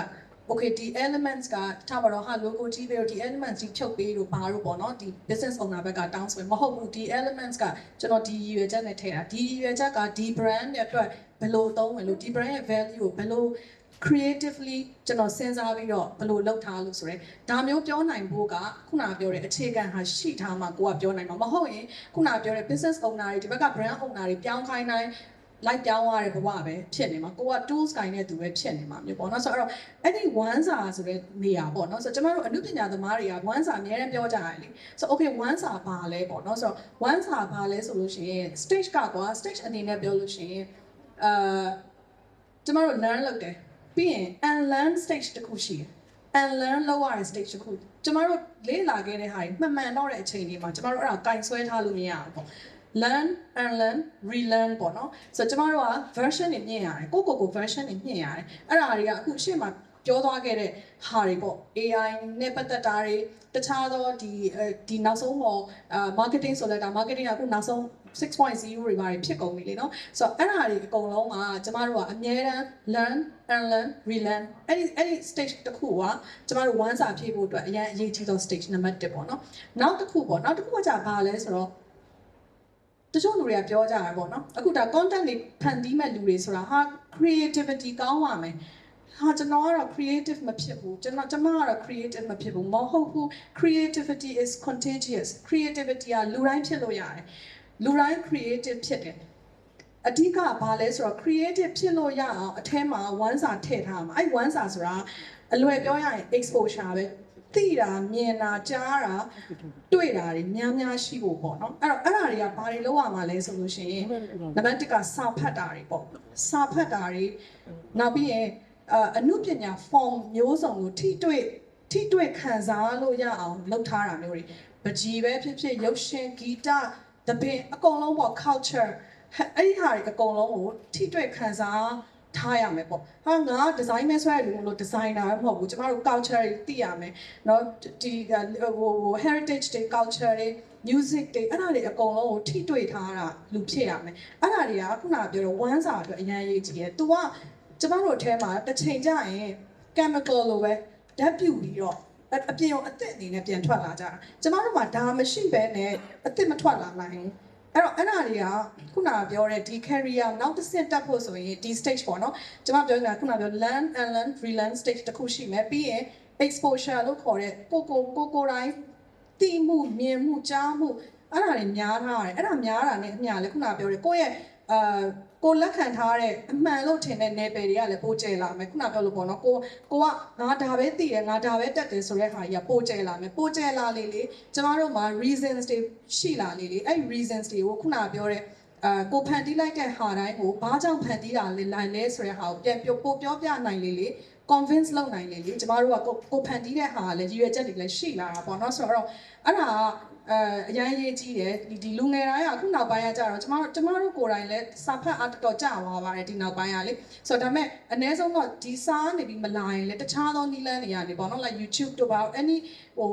forms ကနေပြီးတော့ဒီအနုပညာ form မျိုးစုံပေါ့ပကြီးကိုလည်းအနည်းနဲ့များတော့ခန်းစားတက်ထားတယ်သို့မဟုတ် music အကုန်လုံးပေါ့နော်ဒါတွေအကုန်လုံးတည်သွားပြီဆိုရင်ဒါတွေကတစ်ချိန်ကျရင်ကျမတို့ကဟာ content idea တခုစဉ်းစားတယ်ဒီဟာလေးကို jingle လေးတခုစဉ်းစားတယ်